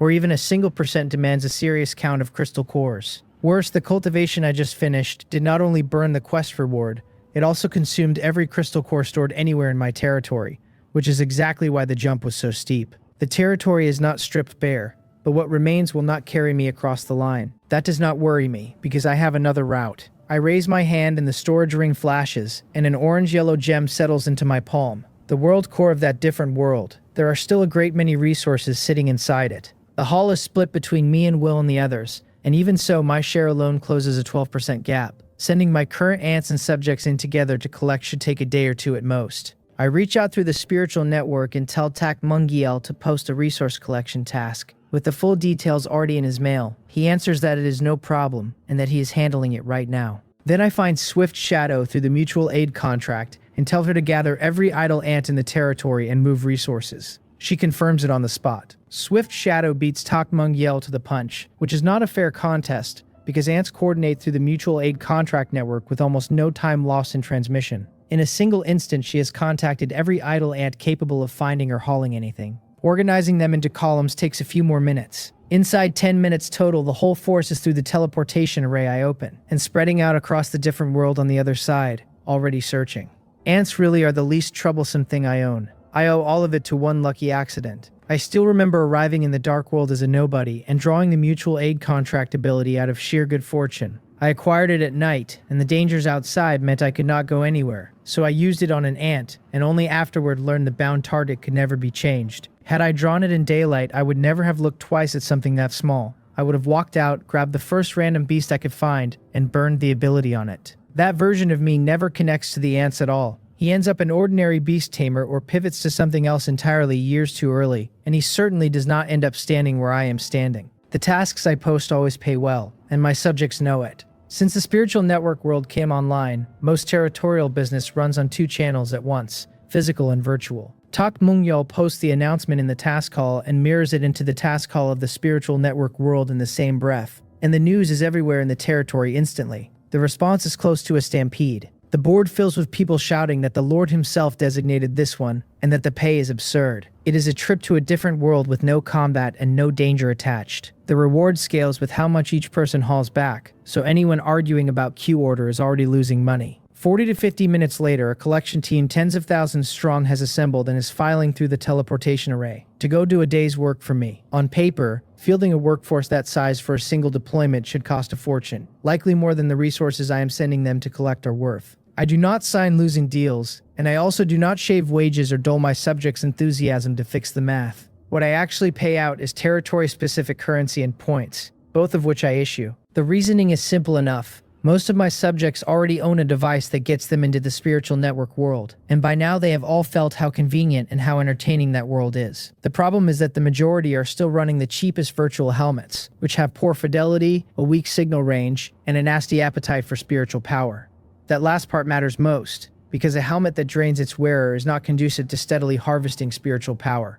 Now I am about to hand that same population a large pile of currency and points, and most of them will immediately go spend it upgrading to virtual glasses and virtual bracelets. The overissued currency flows straight back to me instead of driving inflation. My collection gets more efficient, and everybody walks away happy. My territory's economy is a machine I am rather fond of. With the assignments out, all that is left is to wait for my vassals and my aunts to bring the haul home. Rare to have empty hours. I do not intend to waste them either, because I just took on far too much power far too quickly, and it needs settling. I breathe out the stale air in my chest and walk to the wizard tower to put myself in the virtual training force field, and adapt to what my body has become. Every surge of power demands a period of adjustment before it truly belongs to you. I broke through 3 ranks in a single stretch and then shoved my power progress up to 88% within days. The strength is real, and the control is not. Adapting through conventional means would cost me weeks of hard training and several live battles on top of it. With the virtual training force field 09 set up for me, that timeline collapses. There is a decent chance I finish integrating everything before my people finish stripping the different world. 3 hours later, I drag myself out of the force field with my legs shaking. Effective is not the same as gentle. The virtual training force field works, and it charges for it in energy and raw physical stamina. Even with my body swollen with surplus energy, 3 hours is all it would take before I could not hold the intensity anymore, and that is with me easing the difficulty upward the whole way. Had I opened at the top setting, I doubt I would have lasted an hour. I drink recovery supplies in long gulps, wipe the sweat off my forehead, and feel the power in my frame quietly hardening into something that answers to me. It is a legendary rank item, and it behaves like one because 3 hours in there beats several days of me grinding on my own. If I could train straight through, half a day would finish the job. I have barely set the bottle down and started thinking about a shower when a string of message alerts arrives, and the tone is wrong for the manual. This is coming through the spiritual network. Somebody wants me, and my first guess is talk Mungyal with the logistics question. I log in, look at the sender, and my mood changes completely. Wang Hian. He writes that the research I designated has produced results, and that there are several other matters he needs to report to me in person. I tell him that is excellent and to come to my office at once. Then I correct myself mid-sentence, tell him that is too slow, and tell him to stay where he is, because I am coming to him. Whatever exhaustion I walked out of the force field with is simply gone. That message is rain on cracked ground. I teleport out of the wizard tower and move for his biological laboratory at full speed. In a handful of days, Wang Hian has apparently produced an entirely new species of ant, evolved along a direction I specified, built to my requirements. That should not be possible. If he has genuinely delivered ants that fight well in water, then my coverage closes across land, sea, and air at once, and nobody gets to pick at me from an angle I cannot answer. I am close to giddy about it. Wang Hian does not float ideas he has not finished, and he does not joke with me. So if he says it exists, it exists. Under a minute later, I am at his office door and I push it open without slowing down. The door bangs against the wall and every researcher in the room looks up and greets me at once. I nod, tell them to carry on, and keep walking toward Wang Hian's desk, where he is bent over his work. Then I get a proper look at him and my momentum dies. I have not seen Wang Hian since I got back, and counting the days I spent inside the different world, it has been 10 days. 10 days in the dark world is long enough to rebuild a person, and it has clearly rebuilt him. From above, I can only see the back of his head at first. His white lab coat used to fit him properly, and now it hangs off his shoulders with room to spare. His hair, which was thick and black the last time I stood here, has gone mottled, and at minimum a third of it is silver white. He senses me and stops what he is doing, adjusts his glasses, looks up, and stands. He tells me I have come, and that he will take me to see the recent research results. Standing up puts his face in the light. His profile is far thinner than it was. His eyes are shot through with dense red, and the fatigue sitting on him is the kind nobody bothers describing out loud. He turns and starts leading the way as if none of that is worth a comment. I follow him with a cold feeling climbing my spine, and I ask him directly what he has been doing to himself, and why he is this worn down. I remind him that a person works better with a body that functions, and that every medicinal resource in the territory is open to him without a request form. A man with his intelligence should never have let his condition reach this state. He stops walking, he coughs twice, and when he answers his voice comes out sanded down. He tells me not to worry about his body, that he is only making effective use of it inside a reasonable range. Then he says time is running out, and that we have to move faster. Time running out is not a phrase Wang Hian uses casually. I ask him what exactly he means by that, and I do not bother hiding my confusion. He stops again and answers in a low-level voice. While I was away conquering the different world, he mastered a new ability. It traces the past and predicts the future. Trace the past and predict the future. That is prophet language, and Wang Hian is the most stubbornly scientific person in my territory. Whatever shows on my face must be obvious, because he sees it, pushes his glasses up, and heads me off before I can say anything stupid. He tells me it is not what I am imagining, and that nothing about it is occult. It works through scientific method, built mainly on biological gene technology. He extracts biological information out of genes, analyzes the path a creature's evolution has already taken, gathers the historical record written into that material, and projects forward from it. Then he concedes that a little dark world skill is folded into the process as well. I listen to the whole explanation and come out the other side more confused than when he started. So I raise a hand and ask him to stop, and tell him I understand, which is generous. What I actually want to know is what any of this has to do with the state of his body. He pauses and picks up again. Running the ability to analyze gene coding burns an enormous amount of brain power, and his body cannot carry that load. So every activation does collateral damage on the way through. In exchange, he can now perform gene design coding along a specified direction, cultivate the creature he wants rather than the creature he gets, and steer a species toward a target form. The picture finally assembles itself, and I hear my own voice go up a note. So he used a brand new ability, one that eats him alive, to specifically cultivate ants that can swim. That explains what has been bothering me since his message arrived. I only handed him the water combat ant project as a long shot, an experiment I expected nothing from, and he returned it in 3 days. In the old days, 30 days would have been an excellent result for a new ant species. The type that came out the other end was completely random, with no way for me to influence it. With this ability, I could name any ant I wanted and have it delivered. The greed sits up in me immediately. Then I look at his hair and the way his coat hangs off him, and I put the greed back down where it belongs. Using this ability costs him life, plainly and directly, and unless something genuinely requires it, he is not touching it again. Beyond that, the water combat ant is enough for now. Counting the new one, I have 9 distinct types of ants, which covers about 90% of the combat situations I can imagine. More types also means more mouths, and my current roster alone will demand an astronomical pile of resources to push through to legendary rank. Reaching for a 10th would be greed with no plan behind it. So I look at him and smile, and tell him he has worked hard, and that he is not to use this ability again in the near future. I tell him I will send tonics over, and that he is to actually take them and replenish what he has spent. Compared to any new species of ant, his health is worth more to me. The words come out sappier than I intended, and I mean every one of them. Technology is the engine of everything I am building, and it does not exist without the person holding it, so a healthy Wang Heian keeps the results coming. Draining the pond to catch the fish is a fool's trade, and I have never had the stomach for it. He is quiet for a moment, face as unreadable as ever, and then he says in the same low voice that he understands. Then he turns and walks toward the cultivation room, and I follow him with a small smile I do not let him see. 10 minutes later, I am leaving the biological laboratory carrying the new ant queen he cultivated, plus the legendary rank growth fluid he produced. That fluid is the more important object of the two. It sharply raises the growth potential of an ant, and Wang Heian extracted it from the corpse of the legendary level monster I hauled home from the different world. My queens have already had the barrier to legendary rank evolution broken open for them, but their own growth potential has not caught up. A queen with an energy reserve she cannot grow into simply stalls at the wall. The growth fluid fixes that. I have also killed enough legendary rank creatures by now that my library of legendary rank gene fragments runs deep.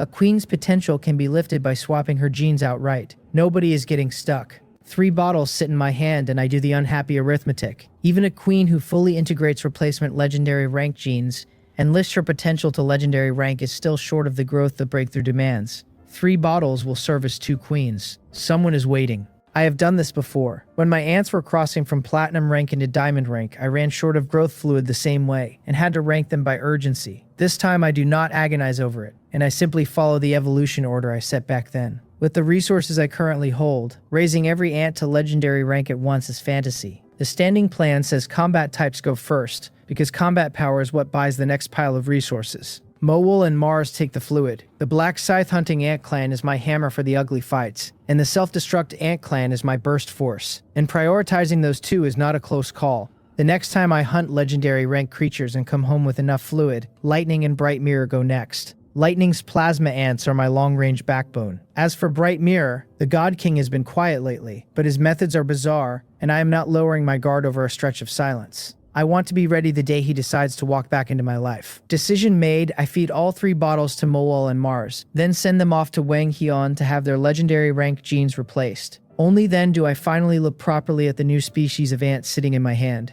She is azure blue from head to tail, with a very round body, small and frankly adorable. Nothing about her reads as a ferocious combat type. She looks like one of those pricey exotic pets people kept on Blue Star. The species contract panel tells me otherwise. She is a blue water ant at black iron rank, classed as a combat type with a potential ceiling at silver rank sitting at 17%. Her ability is Water Gun, which fires a high-pressure jet of water at a target. Her current mutation evolution success rate is 7%, and absorbing water attribute materials pushes that number up. She has a high probability of evolving into another combat form and only a slim chance of mutating elsewhere. Like light healing before her, her starting growth potential reaches silver rank. Her species contract name is Plain, and it fits both her attribute and her appearance, and it makes me think of a rather more notorious ant from Blue Star, the red fire ant. I tell her she can grow on nothing but water, so at least this one should be easy to keep, and I stroke her round little head. The touch is cool and refreshing. Then I sigh because I know exactly how the story goes. An ant with a common attribute is cheap in her early ranks, and the moment she reaches platinum rank, she starts demanding high-end material like everybody else. I have lived through this with Rock Spirit, who began her life eating plain dirt and now requires earth attribute soil of a grade that costs real money on the trading channel. Another very expensive mouth then. If I do not keep earning, I will be eaten out of house and home before the season turns. I look down at the small queen again and change my mind about protocol. By my usual practice, I would wait for her to reach silver rank and develop basic intelligence before naming her. But breaking through to the third tier strengthened the species contract further, and my affinity with the ant tribe rose with it. I can read her thoughts clearly now even though her intelligence has not developed at all. So there is no reason to make her wait. The moment she understands I am going to name her, she waves the blue antennae on her head hard enough to nearly tip herself over. Before tier 3 I would only have felt a wash of excitement off her. Now I catch the actual shape of it, a small hesitant thank you aimed at her master, blurred at the edges but unmistakable. I keep stroking her head while I think about it. She is a water type and a combat type, and although she does not look like she carries much violence, her opening ability is a high-pressure water gun, which is nothing to laugh at. She needs a name with some weight in it, something she can grow toward instead of grow out of. Then it lands. I tell her I am calling her Vast Waves, because it sounds like something worth fearing, and because I hope a casual strike from her will one day raise monstrous waves. She rocks her whole body with delight and thanks her master, stumbling over the name on the way through. Then I set expectations, because affection is not a strategy. Compared to her predecessor, she is far too weak right now, so she is not to rush into breeding ants, and she is to put everything into her own strength first. At minimum, she reaches diamond rank before she takes part in a regular level battle. I tell her Rock Spirit has already excavated her ant nest for her, and packed it with high-grade water attribute resources. Vast Waves nods hard, fighting spirit visibly kindling in her, and immediately crawls off toward her nest to get to work. With Vast Waves settled, I go check on Mowal and Mars, who have successfully fused the genes of several legendary rank creatures. Their growth potential has broken cleanly into legendary rank. I tell them both to push their strength hard and reach legendary rank themselves before they start breeding ants again. My rounds finished and my body mostly recovered. I head back to the wizard tower and step into the virtual training force field, tempering the frame, hardening muscle and bone, chasing my own surging power until it stops outrunning me. 2 more days disappear the same way. At the end of them, my body is completely solid, with none of the instability that came with the power spike, and I can now exert 100% of my current physical strength. I clench my fist and feel the way my body answers, and I cannot help smiling at it. Breaking into the 3rd tier, and then swallowing that many crystal cores dumped an enormous amount of strength into me in a very short window, and all of it is now properly integrated. I will have to do this again after I reach legendary rank, but the second pass will go far faster than the first. Only when I pick up the manual to check the time do I realize how much of it I burned. 2 full days. The force field swallowed the clock entirely, which is precisely why the integration finished so fast. 2 days of intensive searching on the other side, though, means the haul should be sitting in my warehouses by now. I message Tak Mungyil through the spiritual network and ask how the different world collection is going, and roughly how many units of crystal core the take converts into. He answers almost instantly. Using the calculation method I gave him, the 2 days of collection convert to 23,100 units. Most of it has already been sorted, categorized, and priced according to my instructions by the people he assigned, and it is all sitting in a warehouse. All I need to do is list the resources on the trading channel by their labels and they will convert into crystal cores fast. The haul is a mess of types and ranks and very little of it is directly usable crystal core. That is exactly why I built a valuation standard around resource worth and handed it to Tak Mungyil. 23,100 units of crystal core translate to 23.1% of growth for me. My progress already stands at 88% and I need 12. Even if he had only finished sorting half the pile, I would still be over the line. I tell him he is as reliable as ever, that it is good work, and that I am coming to the warehouse now. He answers that I should come straight over because he is already there. I close the spiritual network, my body flickers, and I am gone from the spot and moving for the warehouse district. The one real friction point in all of this is that Tak Mungiel has no manual, so he cannot trade directly and every listing has to route through my hands. A vassal without a manual is a brilliant administrator with one arm tied down. He is exactly where he said he would be, working through a crowd of clerks, and the moment he sees me approach, he starts walking me through the resources and the prices he has set. I pull out my manual and list under his guidance, and the two of us fall into a rhythm that is genuinely fast. The problem is volume, because the stock is piled up in literal mountains. An hour of steady work later, the last of it is listed on the trading channel and converted into crystal cores. The moment the cores land, I do not linger. I return to the wizard tower and shut the door behind me to break through to legendary rank. Calling it seclusion oversells the time commitment. I am 12% from legendary rank, and after returning from the different world, I put on a full 65% in 3 days. So 12% is roughly 13 hours of committed absorption. Having already broken into the third order, the advancement itself should be a natural consequence of filling the tank rather than a wall to climb. There should not be much in my way. With legendary rank hanging that close, my focus goes absolute. Body and mind, I do nothing but absorb.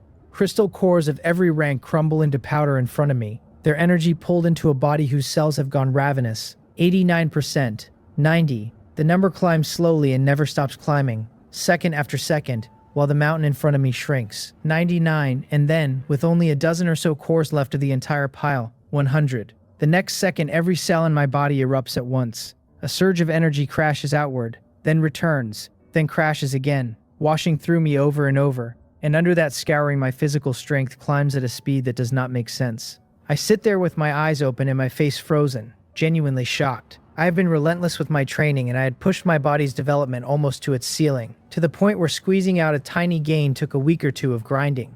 Right now, every passing second is doing hundreds of times that. The sensation is not growth, it is evolution, as though I am becoming a different species entirely, my body climbing to a level the old body had no access to. Nothing about me looks different from the outside. In essence, I am not the same creature that sat down here. My strength is not merely multiplied. The body I spent so long developing to its absolute limit has been replaced by rough, unpolished jade with nothing carved out of it yet. I am standing at a brand new starting line where every session of training pays obvious returns again. There is more than raw physique in it too. I can feel a different aura settled over me now, and I know exactly where I have felt it before, because I have only ever sensed it on legendary rank creatures. This is the aura that comes with the rank itself. It presses down hard on creatures of lower rank, which means being buried under sheer numbers stops being a way I can plausibly die. It also carries suppressive effects that simply do not function on anything at legendary rank or above, since those creatures carry the same aura and cancel it out. Very tidy. Very unfair in the direction I like. I sit with the change for a moment and then get practical about what comes next. I am at legendary rank, so the resources should now be pointed at my ants rather than at me. Getting here cost a fortune, and the next rank up is mythical rank, the last tier the Dark World has ever announced, which I have no realistic chance of touching in the near future. Feeding more into myself would be waste, while pushing several queen ants to legendary rank multiplies everything I can do. Mythical rank resources are not something I can gather alone, and the ants are the reason I gather anything at all. Swift Shadow's voice comes through the mutual aid contract and cuts my accounting short. She reports that the black island I flagged earlier on the regional map has entered the nearby sea area, and that at its estimated speed it should reach us in approximately 36 hours, a day and a half out. That is the black island I spotted the moment I got home from the different world, sitting at the edge of the region and sailing steadily toward mine. My read then was that its chief assumed I had died exploring a different world, and was coming to pick over an ownerless island. So I played dead, kept my black island parked exactly where it was, and let him keep rowing toward me. At his speed, the trip should have taken about 7 days, and my plan was to launch a pursuit around day 4 and meet him halfway. Then I lost myself in cultivation and forgot he existed. Fortunately, I had already stationed Swift Shadow's sentry ants at the core of the territory with standing orders to track that island. That is the only reason a week of tunnel vision cost me nothing. I feel the power moving through my body and my mouth pulls into a smile. He is arriving at a very convenient hour, because I need something to test this new body against. A live opponent will teach me more about a legendary rank frame than another 3 hours in the force field. He is also arriving at the weakest moment my army has seen in a long time. I lost a great many of my main force ants conquering that different world, and for someone whose entire war machine is built on ants, that loss cut deep enough to have my combat power. Since coming home, I have deliberately not had the Queen's Breed replacements, and instead had them pour everything into absorbing energy and climbing toward legendary rank. The result is that my ant army is no stronger today than it was the hour I returned. Aside from the wounded finishing treatment and getting back on their feet, my strength is at a historic low. The old version of me would be uneasy about that. He would already be drafting a message to Baekhyun and the others asking for backup. That version of me did not carry a legendary rank body. My life level has risen, and my strength and my mindset both came up with it, and I look at the approaching island and feel nothing resembling fear. Even gutted, I still hold thousands of peak diamond rank ants, with over 1,000 of the main combat units. Add a legendary rank chief on top of that, and an ordinary chief simply does not have the tools. I walk over to the Black Island core and watch the little marker crawling toward me on the map, and the pace of it starts to annoy me. Too slow. There is no reason to sit here waiting when I can meet him. I take hold of the core and drive my Black Island straight at the target, and my island answers at more than 3 times the target's speed. He is still coming toward me at full effort, which means both islands are closing at once. A journey that should have taken a day and a half will finish in less than half a day. I bring Swift Shadow in and tell her I will be relying on her to command the coming battle. She answers that this is her duty, that it is her honor to share her master's worries, and then adds, with a certain shyness, that she simply enjoys commanding battles. She is having a wonderful time and does not know how to hide it. I smile and pat her small head and tell her it is hers. Then I tell Mowal, Rock Spirit, Lightning, and Mars to keep absorbing energy and prepare for their own breakthroughs. And I get 4 crisp confirmations. With the ants arranged, I do not sit around. I take what time is left and go back to tempering my body, hammering at the changes the breakthrough left behind. Meanwhile, on the Black Island racing toward mine, they are throwing a party. The noise carries across the deck all night. There is drinking and there is meat, and there is a great deal of shouting about how they arrive in a day and a half and cannot bear the weight. Their chief has promised the crew half of everything scavenged after they land on my island. Every toast that follows is some variation of "Long live the captain," poured louder than the last one. The pirate chief sits at the center of it, laughing at his own men's flattery, putting away beer cup after cup. The beer is not Blue Star beer. It is a special item the Dark World supplies, carrying no enhancement effects at all and tasting extraordinary. That makes it a genuine treasure to men who love to drink, and a costly line item on the trading channel. There is a reason for the price. Survivors in the Dark World come out of cultivation with dramatically improved physical attributes, and alcohol tolerance rises with everything else. Ordinary beer poured down a survivor's throat for a full day and night will not reach mild tipsiness. This item will. Even at diamond rank strength with an enormous tolerance, the pirate chief does not stand a chance. His subordinates refill his cup on a loop. The item works as designed, and he drifts past Mary and lands it obliterated. He wanted to feel drunk and offered no resistance at all. Eventually he announces that he is tired and that the rest of them should carry on. Then he slurs out an order that when he wakes, they land on the island and take everything worth taking. He staggers off to his room, drops onto the bed, and is snoring within the minute. Every so often he mumbles something incoherent into the pillow, still dreaming about annexing my Black Island and becoming a great man. My Black Island keeps running, and the target swells in my vision, growing from a shape into a place with buildings on it. A few hours pass, no longer than a nap. I get through only 2 rounds of exercise before the clock is nearly out on me, so I wipe the sweat off my forehead, drink down a bottle of energy supplement, and stop. The body underneath the sweat is exactly what I hoped for. After breaking through to legendary rank, my frame has reset to something new with its potential barely tapped. So every session of exercise pushes my physical strength up quickly and visibly. If breaking into Tier 3 was a breakthrough of mental consciousness, then legendary rank is the physical counterpart. And only with both spirit and body raised does strength genuinely arrive at a new level. Another day or 2 of this, and I will be fully adapted to a legendary rank body. With 2 or 3 hours left before contact, there is no point starting a 3rd round. Then I check my pocket watch and see that both Black Islands are still closing on each other at full speed, and that stops me flat. This pirate chief did not run. Either he has absolute confidence in his own strength, or something is going on that I am not seeing. My honest expectation was that the instant he saw my Black Island activate, he would come about and flee. My island has reached a frankly terrifying 140 units of area, and it moves at more than 3 times his speed. Any chief with a functioning brain reads those 2 facts and understands what he is looking at. The only explanation for him sailing at me was that he believed I had died in a different world and left the island ownerless. Nobody glances at a thing that size and decides to help himself otherwise. But an activated island is a living island, which tells him plainly that its chief is alive, and he still is not turning. That refusal to run is far more unsettling than the approach was. He is either holding a card I cannot see, or he has lost his mind.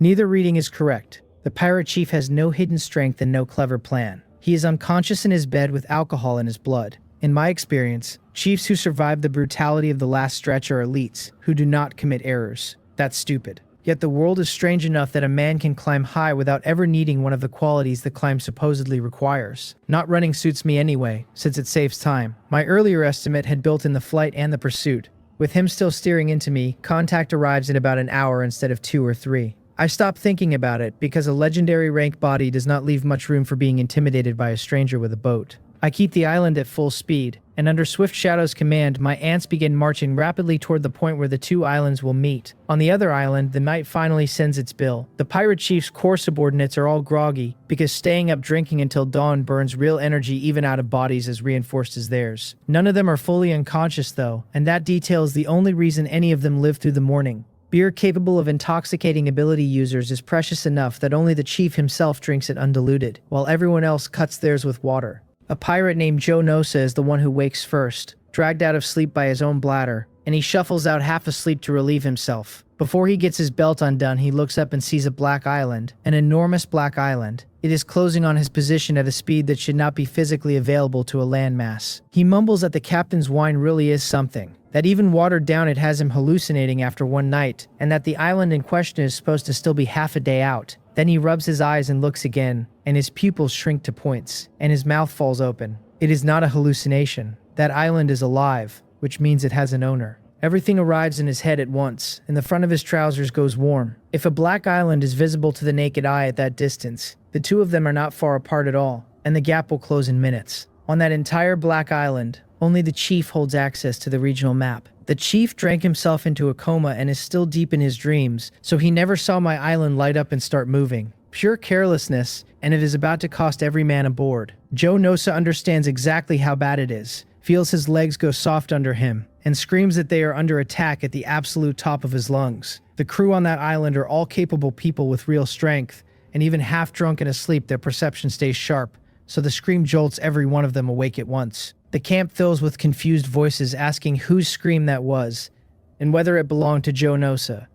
Somebody asks whether a suicidal batch of vassals has decided to revolt, which everyone agrees makes no sense. Then Joe Nosa comes stumbling and half crawling back into camp looking like a man who has been hit by weather, and the questions get worse. They ask what is wrong with him, and why he woke the whole island screaming, and then somebody notices the state of his trousers, and the laughter starts. He is furious and terrified in equal measure. He tells them the enemy is already at the door, and that if they do not want to die, they had better go wake the captain. The pirates trade looks. Nobody believes him at first, but the expression on his face is not the expression of a man telling a joke, so beliefs them with a second problem stacked on top of the invasion. Somebody has to go wake the chief. The last crew member who interrupted his sleep died badly enough that the story still gets told. My black island keeps eating the distance. I take the observation deck at the top of the wizard tower. The height and my eyesight together give me the target island's whole layout, down to the movement of every combat unit on it. The more I look, the less sense it makes. I am effectively on their doorstep, and their combat personnel are still scattered and disorganized with no preparations underway. My first instinct is that it is theater, some deliberate show of weakness meant to draw me in.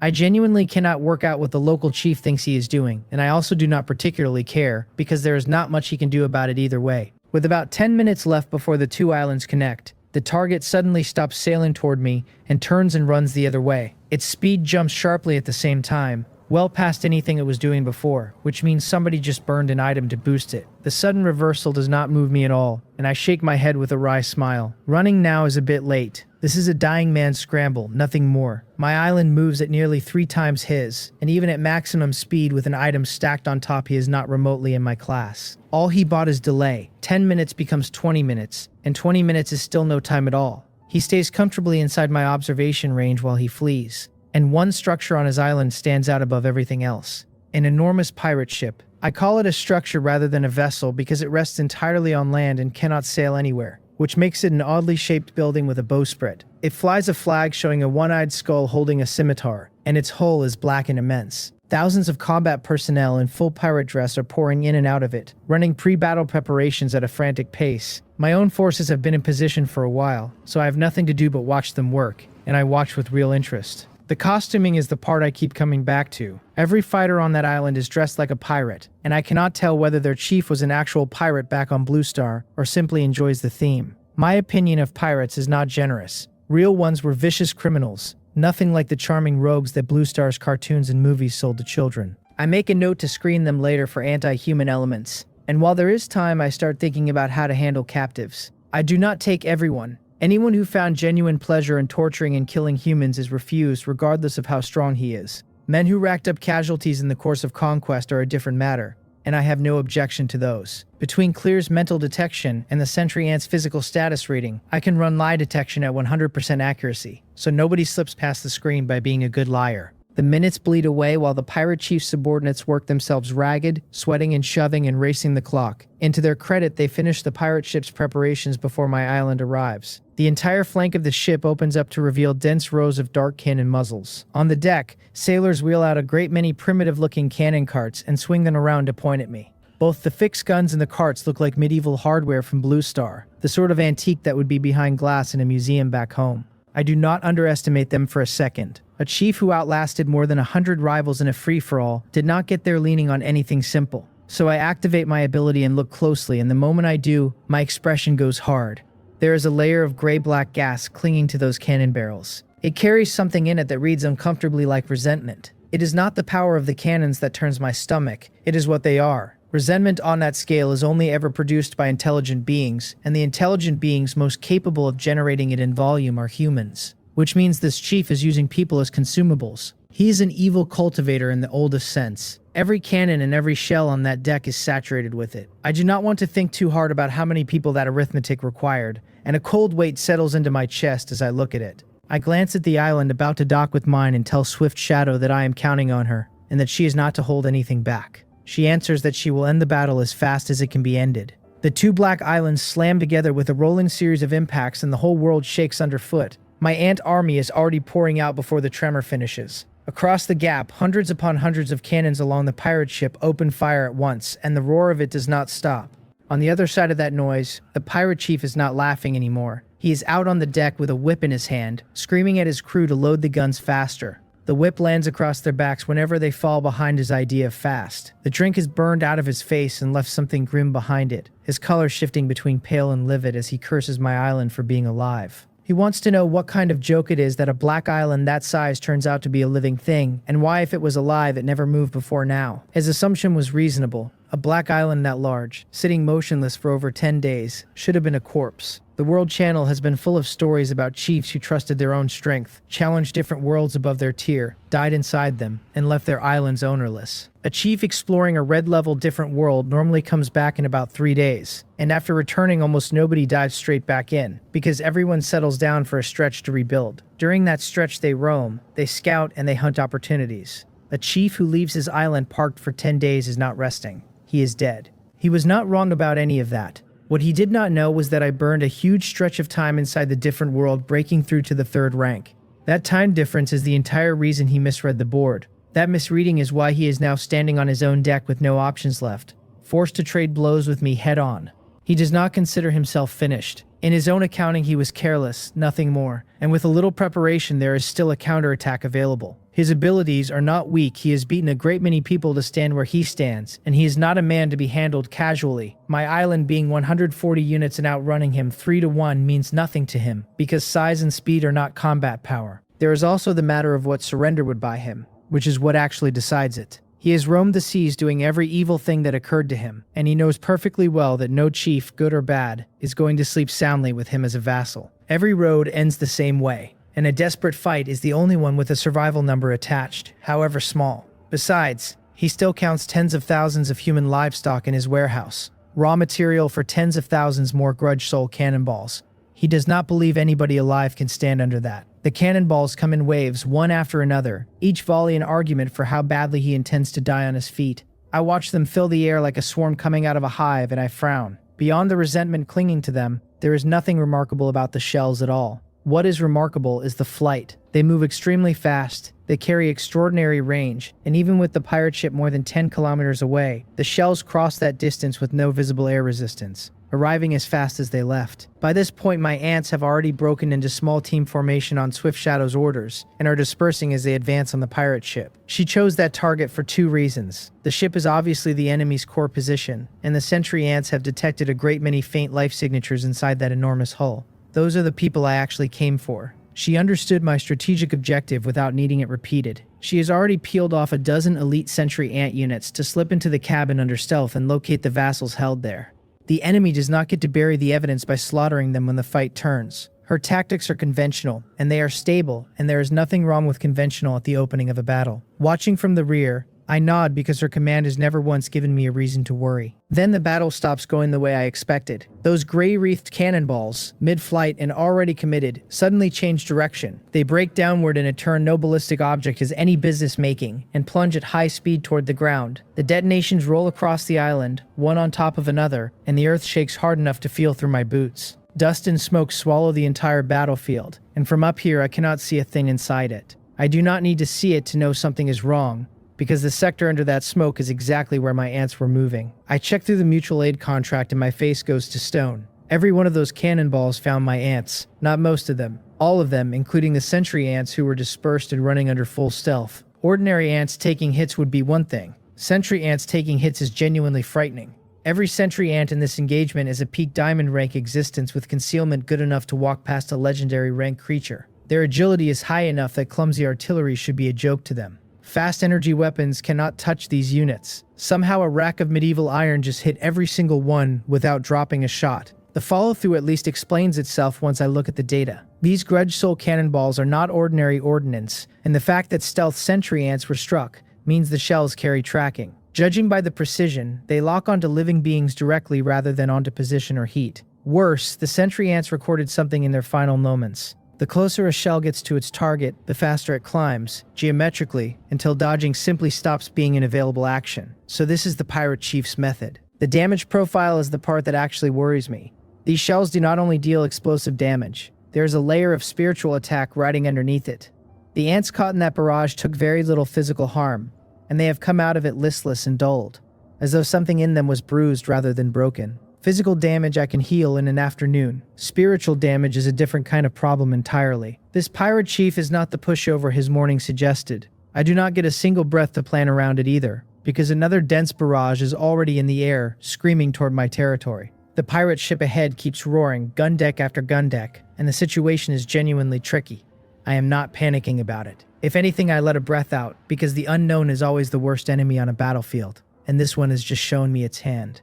An ability that eats spiritual power and hunts living targets on its own is strong. It is not quite strong enough. I tell Swift Shadow to keep the operation running, and she answers immediately and gets back to work. Swift Shadow regroups and starts moving troops again, fast and clean. Her real gift has never been raw force. It is the way she binds the whole ant army through the mutual aid contract network, accurate and instant. She can rewrite a deployment at battlefield speed, with no order arriving late. Now that she knows how the enemy attacks, she makes her decision in almost no time at all. She sends the hover ants up, packed shoulder to shoulder in the air. Hover ants are enormous to begin with, and jammed together in the sky they look less like insects and more like a wall of shields blotting out the sun. They slot themselves between the incoming shells and every other ant on the field, and they swallow the barrage whole. Grudge soul cannonballs track living things automatically, and even a sentry ant under full concealment cannot slip out from under one. That is why she built the counter she did. If the attack cannot be dodged, then nobody dodges. She simply decides which of my soldiers gets hit. Choosing your own casualties is not a comfortable kind of genius. It is still genius. On the deck of that ship, the pirate chief watches a mass of dark bodies close off the sky and eat every shell his gunners fired. Something like surprise crosses his face. Then it curdles into mockery. He laughs and calls the effort a fearless little struggle, naive in the truest sense. He asks the air how he could stand where he stands today if his cannonballs were that easy to block. To him, my hover ants are thick-skinned meat shields and nothing more.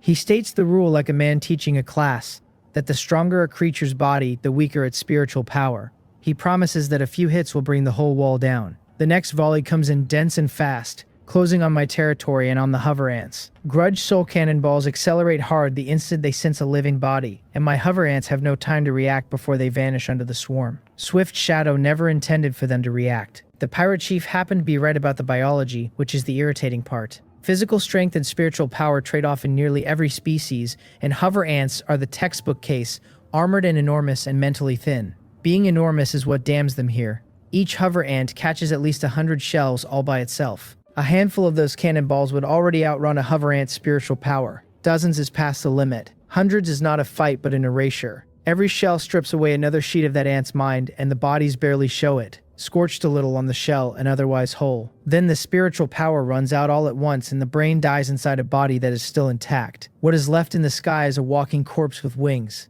I feel their consciousness go out through the species contract. Dozens of small lights snuffing together, and my pupils shrink and something drops in my chest. Swift Shadow is tied close enough to my thoughts to catch the change instantly, and she apologizes. She says she was useless, and that this was the plan she could reach that cost the least and ended the enemy fastest. I let the breath out and put my face back in order, because she does not need my grief on top of her own. I tell her that necessary sacrifices are worth what they cost. I tell her that the hover ants were still flying at the last second of their lives, that the sky was their home, and that I do not believe they died with regrets.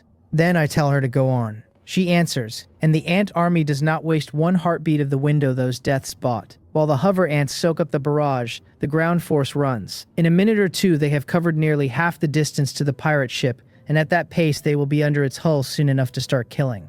The pirate chief is not decoration, unfortunately. He sees the black tide closing and breaks out in a cold sweat, roaring at his crew to get another round loaded and fired. My vanguard is led by black scythe hunting ants, and nothing about their size or their silhouette suggests an easy afternoon. Set that against the sheer sprawl of my black island behind them, and he clearly doubts he can hold if they reach him. He screams at his people to fire faster, and he tells them that if those monsters get close, they will all be dying alongside him.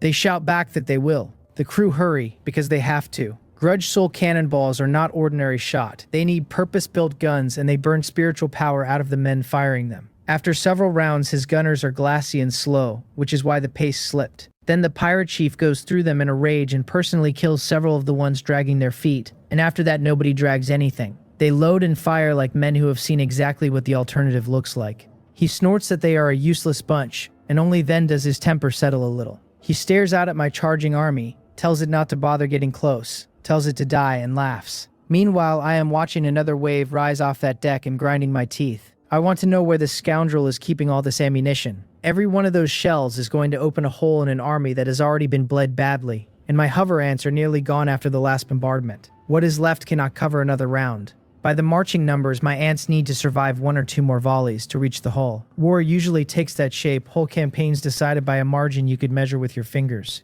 Those 1 or 2 volleys are a chasm my ants cannot cross. Then I freeze, because the light above my army goes out again. It is not the barrage doing it. The shells are small, and however many there are, they cannot blanket the sun. The shadow lying across my ant army is total. What is blocking the sky is the hover ants. 2 voices say that it is impossible. At the same moment, mine on my side of the water and the pirate chief's on his. I have a species contract and I can read the state of every ant I own, and I am still certain those hover ants were annihilated minutes ago. Yet the things floating up there are unmistakably hover ants, and there are hundreds of them, thousands, far more than the few stragglers that survived. I run the species contract over the formation, and I am not wrong about any of it. These are the same hover ants the Grudge Soul cannonballs killed. They have not been resurrected. They are brain dead, hollow, walking corpses with no consciousness left in them at all, and they are holding formation. Even I do not understand what I am looking at, and I am supposed to be their master. Leisure Cloud reaches me then, quiet and steady, and tells me this is the last will of her tribe. She says they made the decision to keep going forward before their consciousness finished draining away, and that the choice outlives the mind that made it. Thought inertia carries them on. They will keep advancing until their bodies fall apart. So that is how it is. I stare at them, a wall of dead ants holding the front of my line like a rampart nobody can knock down. I have no clean word for what goes through me. Awe is the closest one. I have a species contract, and I have gone through advancement ritual after advancement ritual, deepening my understanding of my own species. And I thought I knew my ants. I did not know them well enough. I had not measured how stubbornly they love, how completely they trust the ones beside them, how far their loyalty to me actually reaches. For my victory, for the safety of their comrades, even the hover ants, the laziest and most laid back of everything I command, will do something like this. The shells sense life and come for them anyway. Every cannonball flying straight bends in midair and detonates against the corpses. A hover ant with a dead mind still has a living body, and that vitality is enough to draw the hunt. This time it accomplishes nothing. The bodies rock a little in the blasts and keep drifting toward the pirate ship. There is no consciousness in them to be afraid, and the raw explosive yield of these shells was never impressive, so the barrage cannot slow them by a single meter. A few shells slip past and reach my ground force, and there are too few of them to matter. The pirate crew watch their attack disappear into a wall of dead things and lose their nerve all over again. After some scrambling, they reload and fire directly at the hover ants, and this time fire and smoke roll along the whole line, and the drift finally falters. Bodies begin to fall. Grudge soul cannonballs could never have done that, so it is obvious they have switched shot types in a hurry and gone to high explosive, trading the soul-eating trick for plain destructive force. That is what finally brings my hover ants down. The gunners cheer that they stopped them at last. Their leader has no cheer in him at all. His face has gone gray and hopeless. He calls them idiots and asks what they think they are celebrating, since the monsters are already under his nose and they had better go and fight. They stammer their agreement. 3 rounds. That is what my hover ants held. Alive and then dead. And by the time the crew changed shot and finally stopped them, it no longer mattered. My ant army is at the walls. The pirate chief did claw his way to the top of a whole region. And whatever else is wrong with him, he does not fall apart. He watches my ants arrive and he does not panic. He starts giving orders, calm ones, arranging his people to receive the charge. The ship carries real defensive capability and his crew are numerous. 2,000 to 3,000 of them, all elites by his standards. Behind fortifications he believes he can bleed my ants for a while. He tells them to hold to the death, and he tells them the number he needs. 5 minutes. His crew look down at what is coming and ask whether he really means 5 minutes, and whether he really means them. He goes dark in the face and tells them that if they cannot hold, they can die right now instead. Then he uncoils his whip and cuts a man in half. One who had taken a small step backward with the obvious intention of slipping away. Nobody else moves an inch after that. He asks again whether they can hold. They tell him they absolutely can. He watches his people rediscover their courage under threat and rush the rail to meet my army, and then he turns his back on all of them and runs for the hatch. He is quick, his physical conditioning is genuine, and he jogs the whole way down to the lowest deck without slowing. He is not running away. A Black Island chief lives inside the rules of the Dark World, and once 2 Black Islands border each other, there are exactly 2 doors: surrender or die trying. He is a desperate man who has no intention of kneeling, so he is going to fetch his last card. He never expected his crew to hold that pack of wolves. He had them scouted, and every one of those ants sits at the peak of diamond rank. Forget his useless subordinates. He doubts he could put down more than a handful himself without special measures, and the numbers alone are obscene. He mutters that they forced his hand, that since they are so eager to die, he will grant the wish. The lowest deck is enormous, easily half the volume of the entire ship, and the smell down there clings. He frowns once at it and does not break stride, walking hard for a reinforced steel door. His pace picks up with every step, and his eyes get brighter, the way a man's eyes brighten when he sees the first gray line of dawn. He reaches the door, pulls out his key, opens it and shoves it wide, announcing himself with a laugh. Then he stops dead. The hold that should have been packed wall to wall with imprisoned human vassals is empty. He tells himself it is impossible, a hallucination, that the liquor was simply too strong. His vision blackens and he nearly goes down where he stands. He rubs his eyes hard and looks again, holding on to one last thread of hope, and the thread snaps. There is not one person left in the entire bottom of the ship. His legs give out and he sits down on the deck plates. His lips go white and he shakes without stopping. He slumps against the iron door, eyes flat and empty, staring at nothing. He is an ability user of at least legendary mid-tier, and he cannot stand up. That is the size of the blow. A man who annexed an entire region was never going to be a one-trick fighter. The Grudge Soul Cannonball is strong and it does not make anyone invincible. His temperament and judgment are both poor, yet he ended up the last man standing in a whole region. That says something honest about him.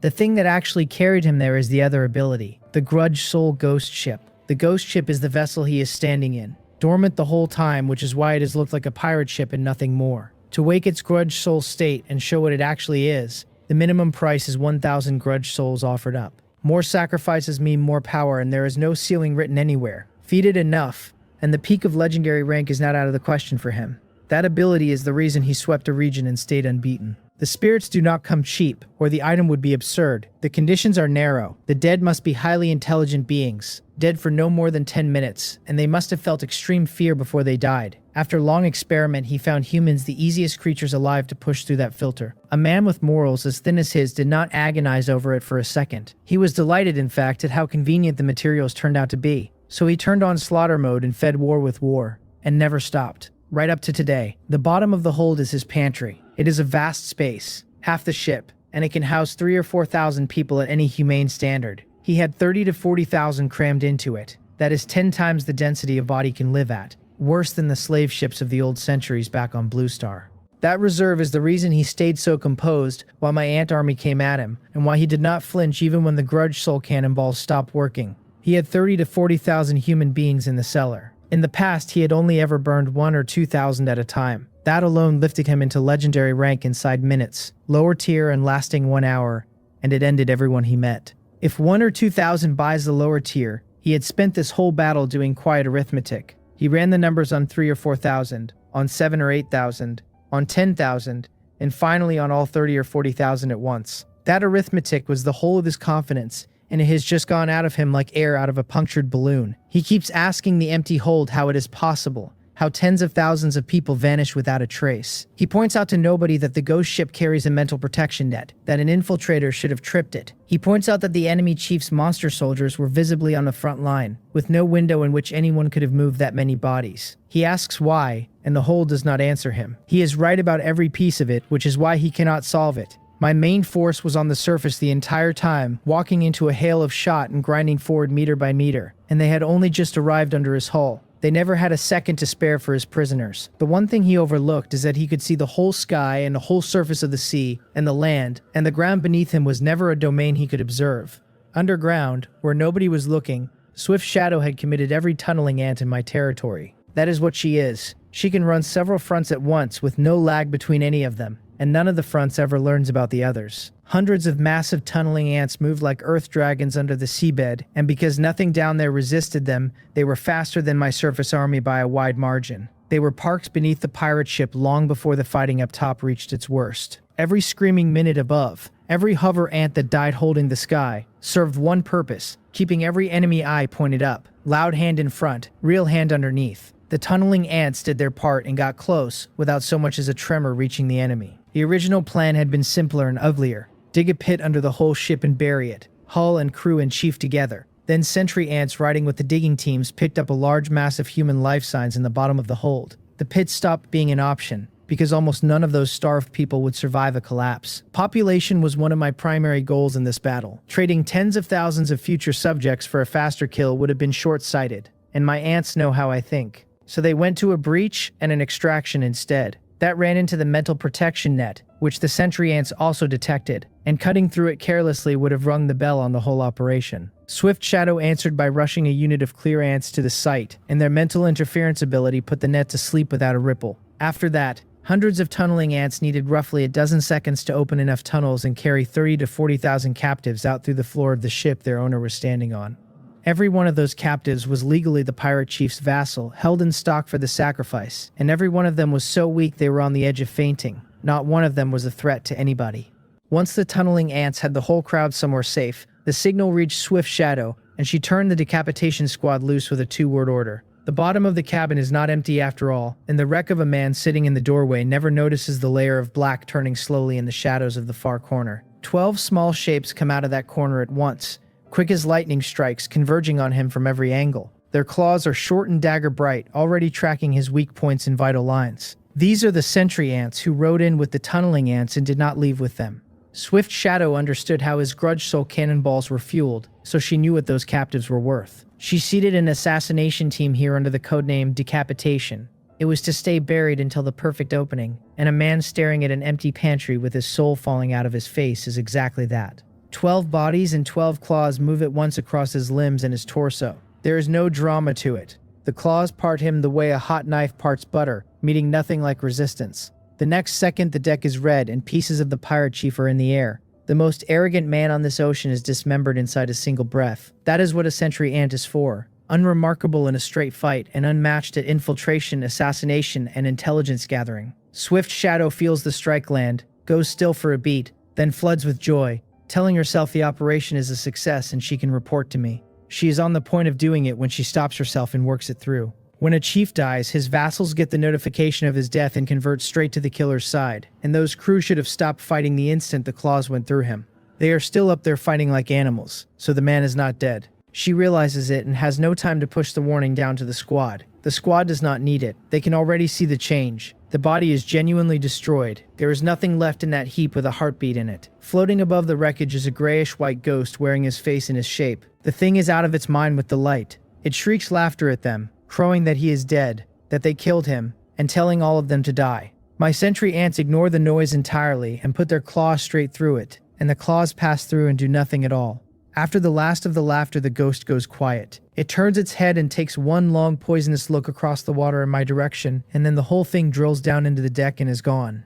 Watching it through the squad's eyes from a long way off, Swift Shadow assumes for 1 second that he has fled. Then the entire ship starts shaking, and it begins to make a sound, a deep dry creaking like rotten timber grinding on itself, or like a great many bones knocking together. On deck, the gunners feel the ship change under their boots. The panic drains out of their faces, replaced by the giddy relief of men whose execution has been postponed. They tell each other that the captain has finally used that move, the Grudge Soul Ghost ship. The fight is already over, since no enemy has ever beaten him once the ship comes out. The only question left is how many grudge souls went into it. So they start guessing, and then, being what they are, they start betting. One of them says 2,000 or 3,000 has always been the most their Lord Master ever spent, so 5,000 this time. Another calls 5,000 far too shy, and points at the dark, oily monsters below, several hundred of them and every one at least upper diamond rank. He puts his money on 8,000. Somebody opens the book properly and the numbers climb through 7,000 and 9,000 and 10,000 while they laugh. One of them says the captain lost face today and will not care about the cost. Besides, those easy marks in the hold were not going to live out the week. These men followed him through battle after battle and massacre after massacre, and whatever was human in them wore off somewhere along the road. What they are gambling with, cheerfully, is thousands of living human beings. To them, those lives do not rate as high as livestock. They are numbers on a slate. 20 or 30 seconds go by. All bets in, the first rush of excitement fading, and then somebody notices that something is wrong. He says the ghost ship always transformed almost immediately in the past, and asks why nothing has happened since that first shudder. Another suggests hopefully that maybe the captain fed it so many spirits this time that even the change is running slow. A third crows that this means the high bidders called it right and everyone else should get their purses out. Some of them are pleased, and some of them are sour, and all of it is about the wagers. None of them has considered that their captain was torn to pieces several minutes ago. While the pirates are busy being loud, my ant army finishes closing under Swift Shadow's hand and reaches the underside of the ghost ship. She does not send them up the hull to butcher the crew. She pulls them back to a safe distance instead. The crew see the black tide withdraw and laugh harder, asking whether we are frightened and telling us it is far too late. They tell us to wait while the captain shows us what he can do, and promise our eyes are about to be opened. They do not get long. A cold wind comes up behind them, and the chill in it goes past skin and muscle into bone. It is not 2 or 3 of them who feel it. Every one of the thousands of men standing on that ship feels it at the same instant. They get out one sentence each. One starts to ask what is happening. One screams at the captain not to do it. One insists that they are not the easy marks in the hold, that they are his most loyal people. The last gets as far as saying he cannot. 2 or 3 seconds and none of them makes a sound again. They drop where they stand, one after another, as if something reached in and drew the soul out through the top of the skull, and they lie there unable to move. Their own captain's ghost has sacrificed them. They are the ignition charge for the Grudge Soul Ghost ship. The grinding sound climbs and climbs. White figures begin pouring out of the hull, hundreds of them and then thousands, wheeling around the ship in slow spirals, and the whole vessel lifts off the water without a whisper and begins to rise. The minimum for activation was 1,000 Grudge Souls. His crew numbered under 2,000, and even after the losses of the fighting, there were still comfortably more than 1,000 of them left. My tunneling ants took his stockpile away and shut the door on that plan, and he simply turned around and burned his own people to open a different one. He forced the ship awake with his own crew. He is savoring it too. He tells the air that he did not raise them all this time for nothing, and that the quality is far better than the pen stock in the hold. He says that although there are only 1,321 of them, the effect is worth 5,000 easy marks. He says he can feel the power surging into him without stopping, and that the feeling is genuinely wonderful. He laughs at himself for clinging so long to a rotting physical body, for not understanding the beauty of the soul sooner. He decides out loud that it is not too late. The ghost has merged completely with the Grudge Soul Ghost ship, which is how the thing was always meant to be operated. Shed the body, become a spirit, then pilot the ship. He has known that since the day the item came into his hands. The trouble is that almost nobody can bring themselves to abandon their own flesh. He commanded 100 black islands and had grown very fond of the taste of power, which made the decision harder for him than for most. Being cornered by me and carved apart by sentry ants he never saw has handed him the thing he was too comfortable to take for himself. For the first time, he actually controls his own ship. I watched the transformation from across the water, and I do not like the shape of it. I turned to Swift Shadow and asked her whether the tunneling ants did not already pull every captive out. By the intelligence she gathered, every ability this chief uses is paid for in lives, so I want to know where the fuel came from. I ask whether there were hidden prisoners we missed. Then I tell her what the aura reads as, because I can feel it from here, and it is legendary mid-tier. Everything her tactical net sees, I see, so I am not in the dark about any of this. She confirms that every captive is out, that her tribe's reconnaissance does not make that kind of mistake. She explains that besides the captives, there were more than 1,000 humans on that ship, the enemy's actual combat strength, and that the enemy chief sacrificed them. That is where the activation came from. Her tribe also found that when the chief's body died, his spirit came out of it and fused with the ship. Then she apologizes to me. She says she was negligent and did not account for the enemy possessing soul-type abilities. She committed her tribe only to the beheading squad without sending clearance to shut down anything of that kind. I sit with the sheer viciousness of it for a moment. The man had no captives left, so he butchered his own crew on the spot. Judging by how fast the ship woke, there was no hesitation in it at all. He refined the people who followed him for years, right there on the deck, in seconds. I have met a lot of chiefs. That is a new floor. I do not blame Swift Shadow for the miss, and I tell her so plainly. The enemy chief was a diamond-rank powerhouse, and only the Sentry Ant's concealment could have gotten anything close enough to hit him while he was unguarded. If Clear Ants had gone in with them, he would almost certainly have felt the interference and been on his guard long before the claws came out. She starts to answer, moved and still eating herself over it, and I cut her off before she can spiral. I tell her there is a hard fight in front of us, and that we finish it quickly and go home to rest. She snaps to it and promises to complete the mission. Then she comes to attention, salutes me, and starts issuing orders. She names the target as the ghost ship that can now ascend, suspected of carrying abilities related to the ghost cannonballs. She sets its rank at legendary mid-tier, refuses to rule out a temporary burst above that, and starts building the plan. My sentry ants on the line never stop feeding her enemy readings. She digests the intelligence and shapes tactics around it, and before the ghost ship is finished settling at its new altitude, she is done. She pushes the plan down to every ant on the front line at once. All of it inside a minute, and the ants ringing the ship move immediately. The flying is her real problem. My primary offensive weight is the black scythe hunting ant, which is huge, brutally heavy, superb on land, and completely earthbound. Normally the hover ants carry them up. My hover ants are almost all dead, and the few left could not lift a fraction of the hundreds we need. She can only put a few dozen black scythe hunting ants in the air and works around the rest. I do have other ants that fly. The plasma ant and the light healing ant both manage it, and only the plasma ant counts as a combat asset. Against a normal enemy, a few hundred plasma ants would settle the matter without discussion.